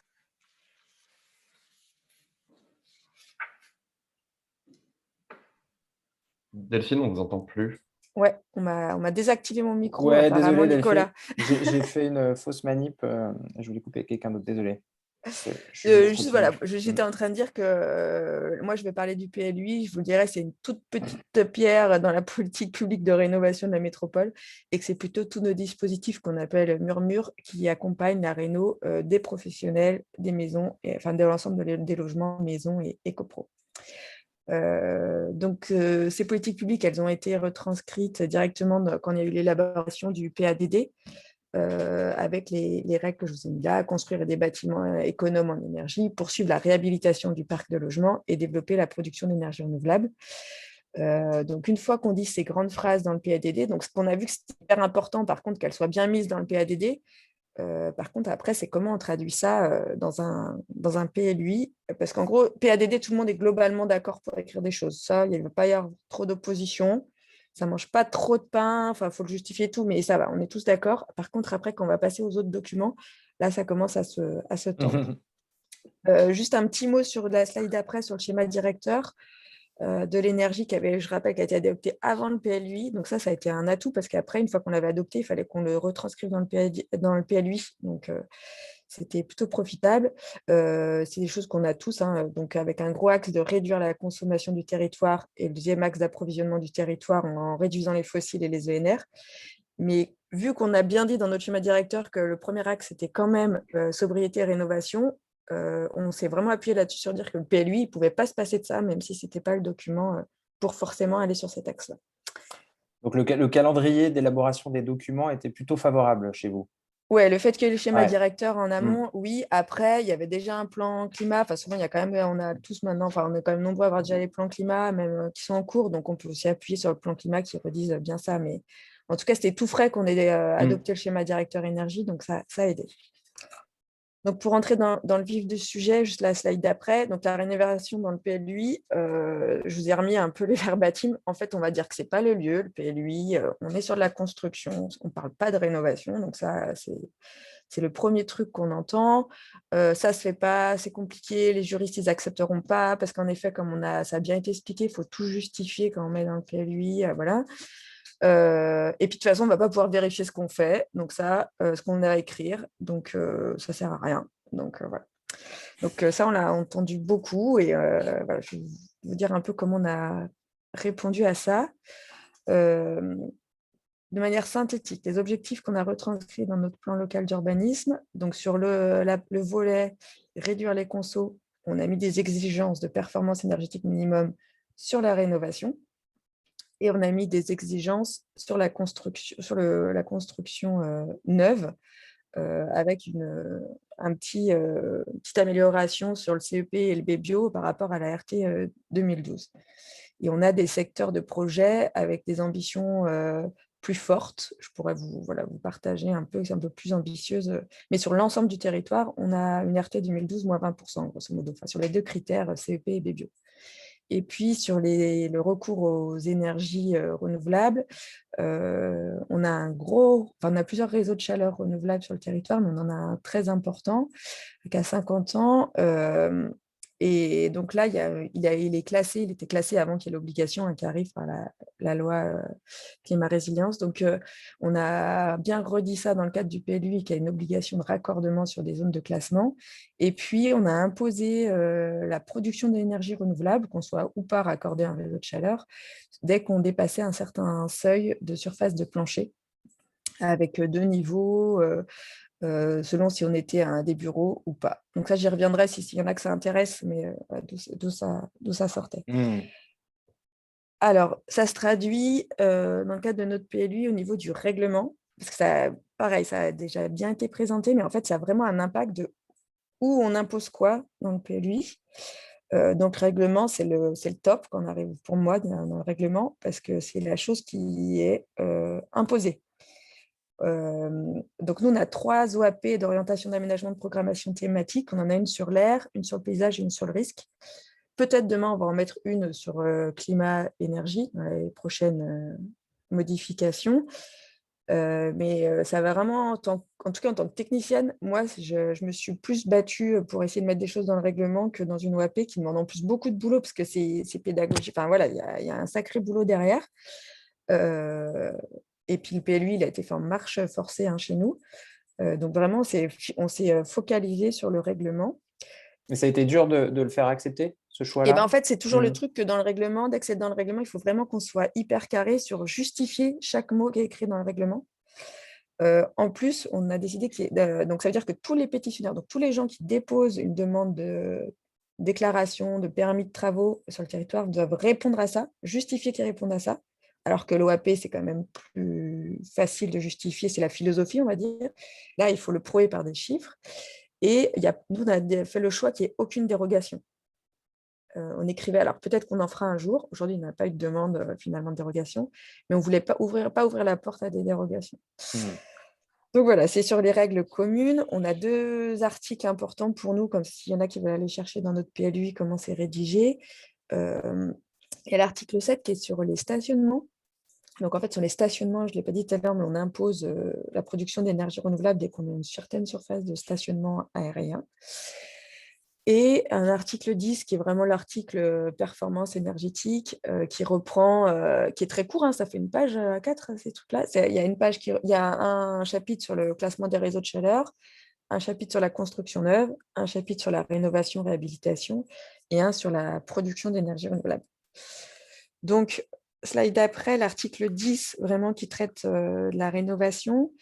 Donc, en gros, la philosophie, celle qu'on a réussi à défendre, parce que là, sur le coup, il y a la rénovation, ça va toucher en plus, tout le monde a, j'ai l'impression que sur la construction, c'était plus facile à faire imposer des choses un peu plus que la RT. Sur la rénovation, tout de suite, on entend, mais vous allez nous dénaturer la ville, on va tout isoler par l'extérieur, ça va être trop moche. On va tuer les projets, ça va coûter trop cher. Enfin voilà, c'était beaucoup d'attaques comme ça. Donc la philosophie qu'on a adoptée et qui a été bien partagée, c'est de se dire, la rénovation, on ne va pas imposer de rénover. C'est pas nous, c'est pas le PLUI qui impose de rénover. Par contre, quand il y a des obligations de rénovation qui existent au niveau national, que la plupart des gens ne connaissent pas, donc il y a les travaux embarqués, et il y a la réglementation thermique sur l'existant. Donc quand un projet est soumis par une obligation nationale, en gros, nous, ce qu'on fait, c'est juste qu'on fait monter d'une marche l'exigence de performance. Donc, c'est vraiment ça la philosophie. Ce n'est pas nous qui imposons la rénovation, mais quand elle est imposée, nous, on veut que ça soit mieux que ce qui est imposé au niveau national. En faisant le parallèle un peu avec ce qui est pour la RT sur le neuf, la RT de l'existant. Donc, en gros, pour tous les bâtiments qui étaient soumis soit à la RT sur l'existant élément par élément, soit à l'obligation de travaux via les travaux embarqués. Vous faites des ravalements de façade, vous devez refaire certaines choses, etc. Là, la performance demandée par le PLUI, c'est des niveaux de performance de certificat d'économie d'énergie. Et soit vous êtes soumis à la RT sur l'existant, et là, on demande un niveau BBC Réno. L'argumentaire, alors BBC Réno, c'est passé assez vite parce qu'on se dit qu'il y a quand même très peu de bâtiments et quand on en est à ce stade-là de travaux de rénovation, ça passe. Et l'argumentaire sur le niveau de performance CDSE, c'était de se dire, pour les grosses rénovations, on a un dispositif d'accompagnement technique et financier qui est murmure pour les gros projets. Là, pour les C2E, on demande en fait juste aux gens de faire un niveau qui va leur déclencher des aides aussi. Donc, en fait, il y a un système d'aide derrière pour atteindre ce niveau-là. La slide d'après qui montre un peu comment on a. Alors, peut-être ça ne se voit pas trop, mais alors, tout ça, il faut le justifier. Donc, on peut aller voir qu'après, il y a l'explication des choix retenus qui doit se faire quand on écrit dans le règlement. Donc, en gros, la première colonne, c'était la réglementation thermique élément par élément et qu'on voit que même avec les évolutions qui devraient arriver en 2023, ça reste hyper light. On avait une colonne murmure et puis on avait une colonne règlement PLUI qui était un espèce d'entre-deux qui au moins dépassait déjà ce qu'on pense qu'il va arriver normalement, ce qui est censé arriver en 2023 au niveau de la RT sur l'existant.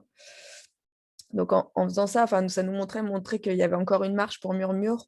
C'était pas, s'il murmure, il y a des aides financières importantes, c'est aussi parce que ça coûte cher. Donc là, il y a des aides et que là, en déclenchant les certificats et des aides, c'était quand même tout à fait faisable. Voilà pour ce qui est concrètement écrit. La slide d'après, c'est les outils d'accompagnement parce que je ne sais pas si ça a bien été dit tout à l'heure, mais moi, j'ai mis beaucoup de temps à comprendre ça en tant que côté technique et énergie. C'est qu'en fait, le PLUI, il est fait donc maintenant très souvent par l'intercommunalité. Donc, c'est une compétence qu'on a là, du coup, nous, métropole. Mais en fait, l'instruction des permis et la compétence de délivrer des travaux, c'est la mairie qui l'a, c'est la commune encore. Donc, il ne faut pas du tout oublier ça. En fait, il y en a qui rédigent la règle et puis il y en a qui vont la faire appliquer et l'instruire. Donc, c'est pour ça que c'est hyper important qu'on travaille ensemble avec ceux qui créent la règle.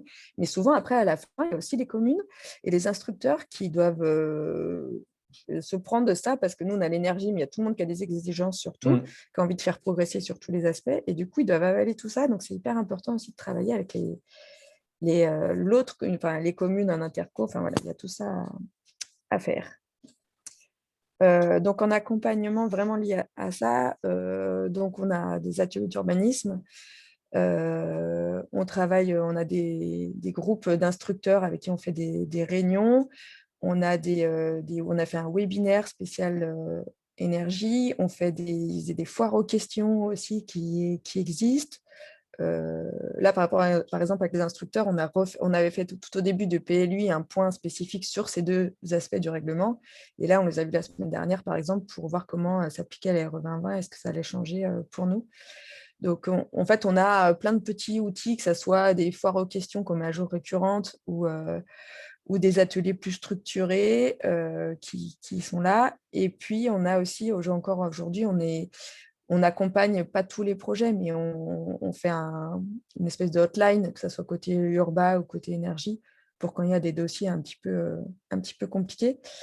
Et donc, c'est surtout la slide d'après que je vais vous... Et j'ai une petite question, Delphine, justement, en ce qui concerne la relation métro-commune. Est-ce qu'il n'y a pas des communes qui, en quelque sorte, des responsables urbains qui rechignaient un petit peu à engager tout ce travail? Alors, les communes très engagées, on les a mis dès la rédaction du PLUI. On avait fait un groupe énergie-aménagement et on avait essayé d'amener les communes qui avaient envie de travailler sur le sujet. Et puis, ceux qui ne voulaient pas, je ne sais pas, on ne les voit pas. Et puis, peut-être qu'ils n'appliquent pas, mais... Et voilà, à un moment, ils sont plutôt des instructeurs, c'est plutôt des gens qui aiment beaucoup, qui sont très respectueux de la règle, etc. Donc, à partir du moment où ça a été délibéré, ils appliquent, quoi. Après, ils viennent plutôt plus ou moins chercher de l'aide, mais ils cherchent à appliquer. D'accord. Et je vais vous parler du coup de l'outil là qu'on a créé pour arriver à dépasser cette fameuse histoire que quand on pose un permis, on a une liste de documents à fournir qui est définie par je sais pas, par la règle de l'aménagement, la loi de l'Euro, je ne sais plus ce que c'est exactement, mais sur lequel on ne peut pas déroger. Donc, en gros, par rapport à l'énergie, il y a le fait on répond à la RT 2012, mais sans plus. Donc, il n'y avait pas dedans, il n'y a rien sur la réno. On ne peut pas savoir si un bâtiment est fait avec les bons C2E et on ne peut pas savoir s'il y a les bonnes productions d'énergie renouvelable. C'était aussi là-dessus qu'on avait aussi le souci. Donc, ce qu'on a proposé, c'est qu'on a fait des attestations qu'on met à disposition en format Word en disant que ce n'est pas du tout obligatoire. Nous, on vous propose un format de document sur lequel vous allez pouvoir dire si vous avez bien répondu aux articles 7 et 10. Et voilà, c'est à votre disposition. N'hésitez pas à vous en saisir. Par contre, si vous ne les en saisissez pas, il faut qu'on retrouve les informations dans les documents que vous redonnez qui sont obligatoires, et notamment la note d'architecture. Donc, il y a un cas sur les bâtiments rénovés. Donc, il y a plein de fiches. En fait, il y a 7 fiches différentes selon s'il y a du stationnement. Alors, attendez, il y a peut-être mon Oui, on collègue entend un qui petit parasite. peu, ouais. Effectivement. Ça y est, il a fui. Donc, il y a des fiches sur le neuf. Après, plus ou moins, qu'on ait les stationnements, parce qu'en fait, quand on a des obligations d'énergie renouvelable sur le stationnement, ça peut se mutualiser. Donc, voilà, il y a des cas un peu différents. Et sur la rénovation, en fait, on doit cocher rénovation d'élément par élément, quel endroit de l'enveloppe va être touché par les travaux à venir, et puis du coup de dire si on a bien coché, ok, on remet la performance C2E, on l'indique, et est-ce qu'on l'a bien atteint, donc normalement on est censé dire oui. Donc ça, c'est sur du déclaratif, hein, c'est le pétitionnaire qui met ça. On le prend comme en fait, c'est un moyen d'informer et de communiquer sur le fait qu'il y a des obligations et qu'est-ce que ça veut dire, et qu'on est censé savoir des niveaux de résistance pour des fenêtres, on est censé réfléchir à des centimètres d'isolant quand on isole des combles, etc. Donc ça, c'est vraiment, ça nous sert à... En fait, le pétitionnaire, ça lui fait prendre conscience de quelque chose. Et après, il peut très bien cocher tout oui, alors que ce n'est pas du tout oui. Mais ça, il peut faire sur plein de choses dans un permis. Mais voilà, ça acte quelque chose et ça l'engage sur quelque chose. Donc ça, c'est l'outil qu'on a mis à dispo. Et ce que je vous disais, voilà, c'est vraiment un outil Word qu'on donne et qui aujourd'hui, c'est un super... pour moi, c'était un peu un pari. Et j'invite tout le monde à tenter le truc parce que ça fonctionne, parce que ça répond à un besoin, en fait. Les gens, ils veulent bien déposer leur permis, qu'ils soient instruits au mieux, qu'il n'y ait pas de pièces manquantes. Et donc, voilà. Et puis l'instructeur, lui, du coup, ça le rassure aussi. Il voit qu'il a la fiche, donc ça veut dire que c'est OK. Donc voilà. Après, c'est plus de sa responsabilité. Il a vérifié qu'on lui avait donné l'info. Elle est là. Voilà. Donc voilà l'information, enfin, notre petite fiche que je pourrais peut-être mettre le lien là pour que vous puissiez les N'hésitez pas télécharger. si vous avez des questions sur cette fiche et sur ce travail. Donc voilà, moi j'en ai fini juste dans notre tour d'expérience. C'est la slide d'après, j'avais juste essayé de faire une petite synthèse en disant vraiment que ce que je disais tout à l'heure, c'est pas classe, enfin, c'est pas dans notre PLUI que se joue la politique rénovation de la collectivité, quoi, pas du tout.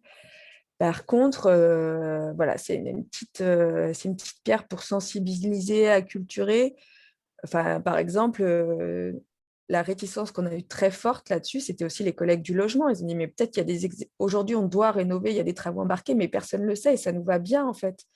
Et là, voilà, c'est oui, mais bon, il y a une règle qui existe. On diffuse juste qu'on est censé faire des choses de performance énergétique quand on touche des bâtiments. Ça s'appelle la réglementation thermique élément par élément. Et déjà, de diffuser cette information, c'est important. Et nous, voilà, dans le cadre du PLUI, on impose quelque chose de plus. Très bien, merci beaucoup Delphine. Alors peut-être première séance de questions-réponses. Si vous avez là aussi des réactions, des retours d'expérience qui font un peu écho à ce que vient de présenter Delphine, c'est le moment. N'hésitez pas à prendre la parole, y compris vous, Maud, si voilà, ça vous évoque des choses, tout ce qu'a présenté Delphine, n'hésitez pas.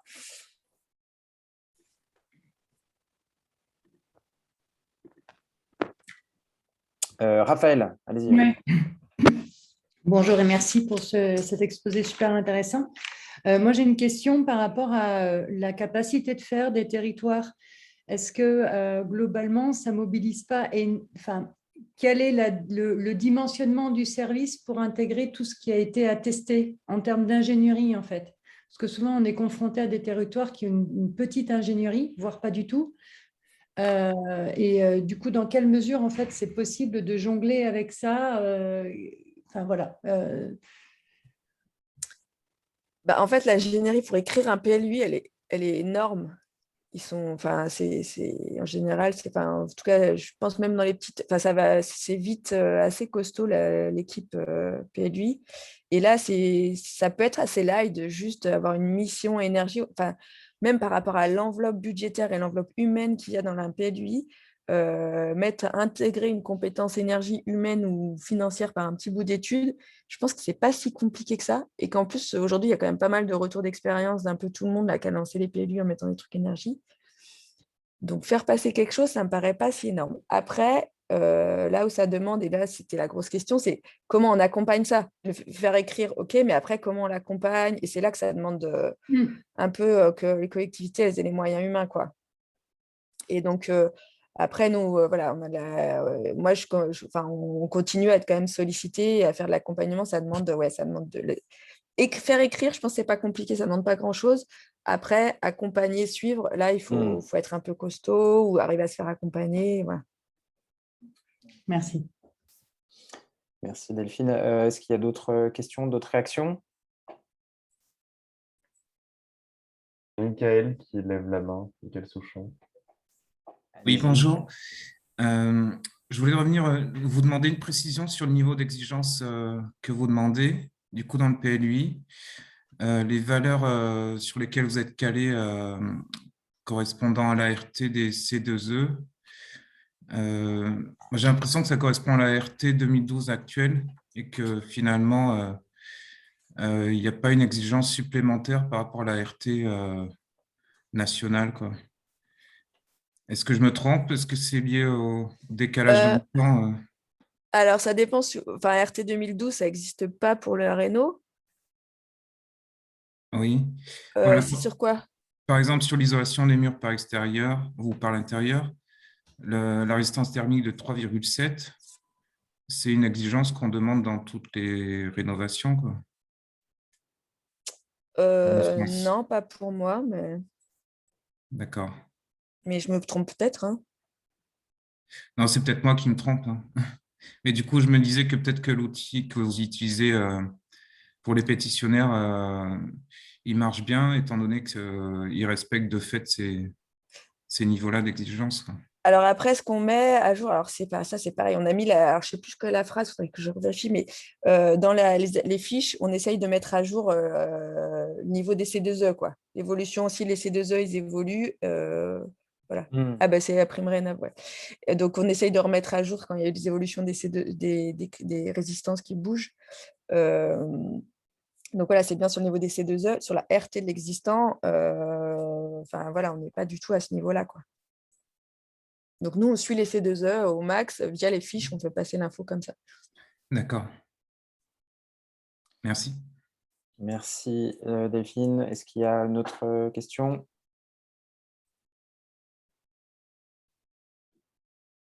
Moi, je relever la main encore une fois, Raphaël. Raphaël, allez-y, ouais. Oui, justement, par rapport à cette histoire de C2E, ça m'a fait tilt par rapport au conseil de l'ADEME. Sur le volet, comme un PLUI est axé sur des dizaines d'années à minima, justement, est-ce que le conseil que tu nous donnes, c'est de ce que disait l'ADEME et d'appuyer là-dessus sur l'importance de se référer à des dispositifs qui évoluent indépendamment du PLUI? Ouais, donc pour ces deux E, c'est vrai qu'on a réussi, enfin, on se dit que ces deux E, ils vont toujours être mieux que la RT. Non, enfin voilà, c'est parce que c'est incitatif. Mais par exemple, là où on s'est pas fait piéger, on le savait, mais sur la RT pour le 9, on s'est basé sur la RT 2012. Ouais. On aurait pu juste dire la réglementation en vigueur, en fait. Être 20% plus performant que la réglementation en vigueur. Sauf que ça, c'était pas possible, ne sachant pas en 2019 ce qu'allait être la RE 2020. On n'allait pas s'engager, c'était impossible d'accepter de s'engager sur un critère encore 20% supérieur à ce moment-là. Donc, pour le coup, par exemple, là, ce qui va se passer, c'est qu'on a tous nos articles qui se réfèrent à la RT 2012 qui vont tomber au fur et à mesure, enfin nos exigences, pas l'article, mais qui vont tomber au fur et à mesure que la RE 2020 va s'appliquer sur certains bâtiments. Donc, en fait, vu que l'idée, c'est que via une modif, on devrait réussir. Donc, ça veut dire qu'on a 1 an ou 2 de décalage, mais la RE 2020, elle prend aussi du temps. On va réajuster le PLI, quoi. D'accord. D'accord. Ok, il y a Christian aussi qui souhaite prendre la parole. En fait, c'était ma question, donc j'ai plus de questions. Parfait. Eh bien, peut-être une dernière question avant que Delphine, si vous le souhaitez, vous pouvez peut-être présenter d'autres éléments rapidement, ce que vous voulez. Vous aviez préparé quelques petites surprises ensuite. Les questions fréquentes notamment. Ah ouais. Oui, mais comme, y a des comme questions, vous voulez, hein, Delphine. Ouais. Mais effectivement, on privilégie les questions maintenant. Donc, s'il y en a, c'est le moment. Bon, on sait que ça doit être très clair, alors Delphine, et je crois que ça l'était. Non, mais ça sera. Et après, on peut peut-être passer, mais en fait, j'avais un peu remis des choses qui reviennent régulièrement, et notamment sur l'aide à l'instruction. Enfin, vous pourrez voir comme ça, du coup, dans le PowerPoint, c'était tous les. Est-ce que vous savez si un bâtiment s'est soumis à la RT? Il y a la question des énergies renouvelables, si ça intéresse. Alors, on est au sort du sujet réno, mais qui revient souvent. C'est quoi une énergie renouvelable? Parce qu'en vrai, nous, ce qu'on veut essayer de ne pas développer, c'est quand même la PAC RR. Donc, sachant que la PAC RR est une énergie renouvelable dans le sens du code de l'énergie, on s'est un peu... on a réfléchi en disant comment on fait pour éviter ça, etc. Est-ce qu'on fait une propre définition? Alors, pour information, on a des normes, en fait, c'est juste injustifiable. Ce n'est pas la métropole qui va définir ce qu'est une énergie renouvelable, sinon, c'est le truc, ça fait tomber un PLUI, quoi. Enfin, ça va se faire attaquer. Ouais. Donc voilà, on s'est refaire au code de l'énergie pour la définition d'énergie renouvelable. Donc ça, c'est quelque chose qu'on redit. Il y a peut-être d'autres moyens après de moins l'inciter de toute façon. Alors, par contre, aux côtés de ça, je pourrais peut-être aussi vous donner le lien. On a fait un guide énergie pour en gros tous les gens de l'aménagement, de l'urbanisme du territoire. Pour dire, même par rapport aux études d'approvisionnement énergétique, à la base, c'était vraiment pour ça, pour un peu diffuser c'est quoi les hypothèses de prix de CO2 qu'on prend quand on fait une étude d'appro énergétique. Et puis aussi, du coup, quand on calcule notre production de NR à faire dans le cadre du PLUI, c'est quoi, comment on le calcule et quelle valeur on prend. Donc après, on a imposé, entre guillemets, on n'impose pas, mais on donne des COP de référence, des coefficients de performance des différents systèmes, en disant si le pétitionnaire ne justifie pas, nous on considère que c'est ça le coefficient. Donc soit vous prenez du temps à justifier que c'est différent, Et on ne pourra rien dire si vous avez une pompe, une PAC RR qui a un COP de 7, si vous en êtes sûr, et qu'on juste, enfin voilà, à un moment, on va vous titiller, mais voilà. Mais nous, a priori, on ne prend pas ça comme performance. Donc voilà.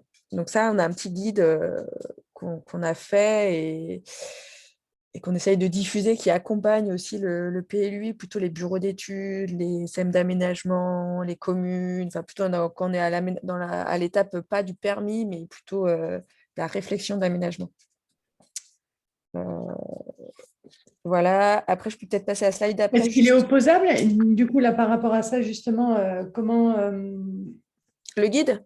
Oui, parce que si, par exemple, vous dites qu'en fait, vous expliquez vos pratiques d'instruction, finalement. Et du coup, est-ce que ça, vous n'avez jamais eu de problème? C'est-à-dire que globalement, là, vous expliquez votre métier, entre guillemets, la manière dont vous traitez l'info. Mais est-ce que vous avez déjà eu des soucis par rapport à ça, en disant, en fait, c'est juste un guide qui n'a aucune valeur, donc… Enfin voilà, est-ce que vous êtes allé au contentieux là-dessus ou…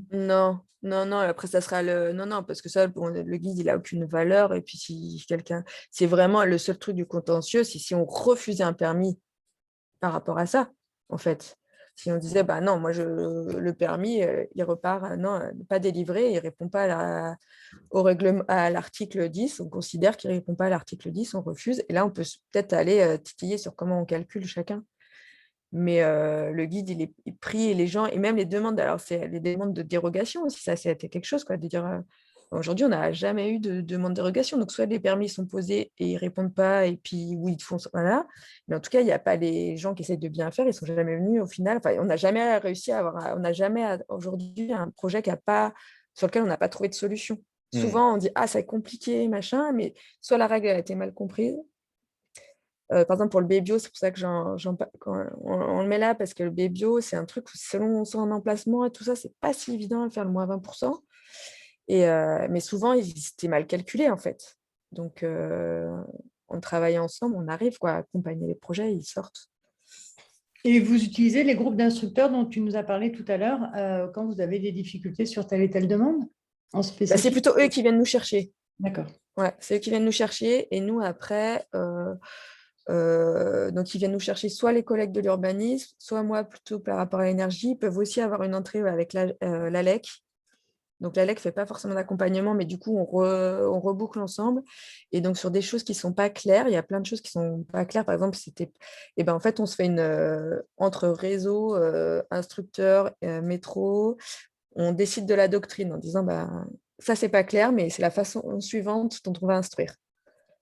Il y avait la question de, par exemple, sur les stationnements, parce que ça se déclenche au bout de 1000 mètres carrés de stationnement. Est-ce que c'est sur plusieurs poches de projet? Est-ce que ça s'applique? Donc là, tu peux avoir des pétitionnaires qui essayent de tirer. Et là, on s'est dit, doctrine qu'on fait, non, c'est l'ensemble, ça compte.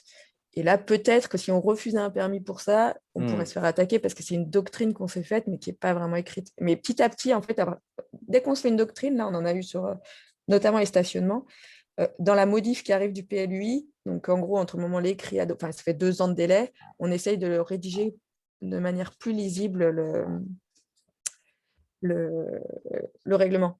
Et par exemple, sur le froid, là, je peux vous partager ce retour d'expérience, on n'a pas été clair sur les énergies renouvelables, si quand on produisait du froid, parce que du coup, on revient avec cette fameuse PAC, si on fait de PAC RR, si on fait du froid, est-ce que ça compte en production d'énergie renouvelable?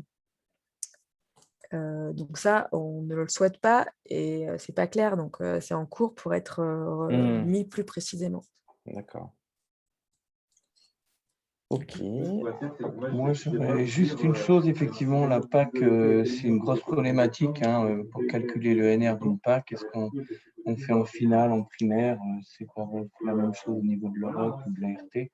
Donc, je serais vraiment intéressé pour avoir ce guide, si c'est possible, pour voir comment vous traitez le sujet. Et deuxième chose, c'est une question, est-ce qu'on pourrait, pour éviter les PAC, faire jouer un critère esthétique? Est-ce que c'est possible de mettre ça? Parce que je vois un maire qui veut conserver sa mairie qui est toute en pierre, qui doit donc isoler par l'extérieur, mais à côté de ça, il va mettre une PAC RR. Donc, est-ce qu'on pourrait jouer sur l'esthétique dans un PLUI pour limiter les PAC? Ça, c'est les pros de l'aménagement. Nous, on n'a pas trouvé encore, mais je ne sais pas si Maud Comme c'est des petites installations, je ne suis pas sûr qu'on puisse faire jouer cette question patrimoine esthétique sur les PAC. J'ai jamais vu de réglementation qui allait dans ce sens-là. Et je trouve ça un petit peu piégeux peut-être, hein, je vous avoue, d'utiliser cette question-là pour les PAC. Je pense qu'effectivement, est-ce que ce n'est pas plutôt des questions de sensibilisation, d'acculturation un peu des territoires qui est plutôt la voie plutôt que la question de l'interdiction? Parce que c'est vrai que l'utilisation des PAC, je comprends les questions énergétiques qui sont sous-jacents à ce type d'équipement, mais voilà, je ne suis pas sûr que ce soit la bonne voie, la réglementation esthétique pour limiter les PAC. C'est mon avis un peu personnel, hein, mais effectivement, je n'ai pas eu de retour d'expérience là-dessus. Hein. Merci Maud. Delphine, vous vouliez peut-être présenter un dernier élément peut-être juste redire qu'on a des secteurs à performance énergétique renforcée. Donc là, en fait, c'était sur des communes sur lesquelles il y avait déjà des niveaux d'ambition assez élevés et qu'on pouvait dégrader avec l'arrivée du PLUI, enfin du plan local d'urbanisme intercommunal. Donc, il y a eu la création de zones quand même renforcées, qu'on a un peu justifié comme ça en disant que c'était déjà des zones sur lesquelles on avait des projets ambitieux et qu'on voulait maintenir ce niveau d'ambition. Donc là, ont été mises des choses plus qui vont rejoindre la RE 2020 par rapport à l'utilisation de matériaux biosourcés, à des exigences sur des niveaux d'étanchéité, sur des niveaux de performance énergie renouvelable, là, où on double en fait la production qu'on exige par rapport au règlement commun. Donc voilà, ça, il y a des choses. Alors là, pour le coup, il y a beaucoup de choses écrites. On n'a pas les fiches qui vont bien pour suivre l'instructeur, mais c'est sur 2 communes avec des instructions très structurées et qui sont dans le cadre souvent de projets d'aménagement où il y a toute la machinerie, il y a la société d'aménagement qui accompagne et qui vérifie, quoi. Voilà. Très bien, c'est complet en tout cas, votre approche elle est complète sur ces questions de rénovation énergétique, notamment à travers l'utilisation du PLUI. Alors, on peut peut-être conclure ce webinaire, à moins qu'il y ait une dernière réaction, une dernière question. N'hésitez pas, peut-être de Maud ou quelqu'un d'autre. Hein, et puis, si ce n'est pas le cas, eh bien, je conclurai le webinaire tout simplement. Peut-être juste, moi, peut-être 3 éléments que je trouve peut-être important de se redire un peu collectivement, parce que je trouve que l'expérience de Grenoble, c'est quand même une expérience qui est parmi en France, une des plus avancées au niveau de l'histoire, et donc c'est intéressant de les avoir parmi nous aussi pour avoir ce retour. Déjà, il y a la question de l'inscription historique de la politique publique. Ce que je trouve qu'on voit bien à Grenoble, c'est qu'il y a eu Murmure, c'était quand même une opération assez innovante à l'époque, qui s'est inscrite sur le territoire, il y a eu un portage politique, et c'est aussi toute cette histoire qui a permis qu'aujourd'hui, l'ensemble des politiques publiques essayent de prendre en charge, dans la mesure de leurs compétences, ces questions de rénovation énergétique et de transition énergétique.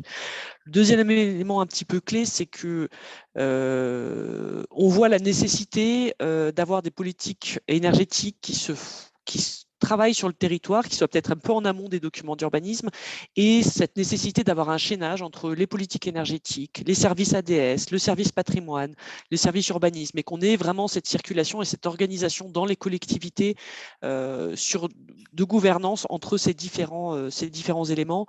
Et peut-être je terminerai sur, c'est pas dans le document d'urbanisme qu'il y aura une politique de rénovation énergétique, mais c'est vraiment un outil au service du territoire pour appuyer cette politique de rénovation énergétique. Et donc vraiment le prendre sous cet angle-là, avec toutes les limites et les apports que peuvent avoir les différentes réglementations d'urbanisme. Merci beaucoup Maud. Effectivement, ça résume bien aussi la façon, je crois, dont Grenoble a appréhendé ce sujet. Et, Juste, je rajoutais, ça me fait Delphine. penser quand même que Donc là, je ne sais pas si on est plus des côtés énergie quand même que peut-être aménagement, mais autant un plan climat, le citoyen, personne, enfin, très peu de personnes connaissent ce document sur nos territoires. Mettre le nez dedans, ouais. Voilà, c'est peut-être déjà quand on connaît le nom, mais alors qu'un PLUI, c'est beaucoup plus diffusé et c'est quelque chose que les gens, alors ça peut-être pas que c'est exactement s'appelle PLUI, mais enfin, voilà, c'est quelque chose qui est beaucoup plus répandu et en fait, on peut faire passer aussi pas mal d'infos et même juste l'existence d'un plan climat, en fait. Donc, c'est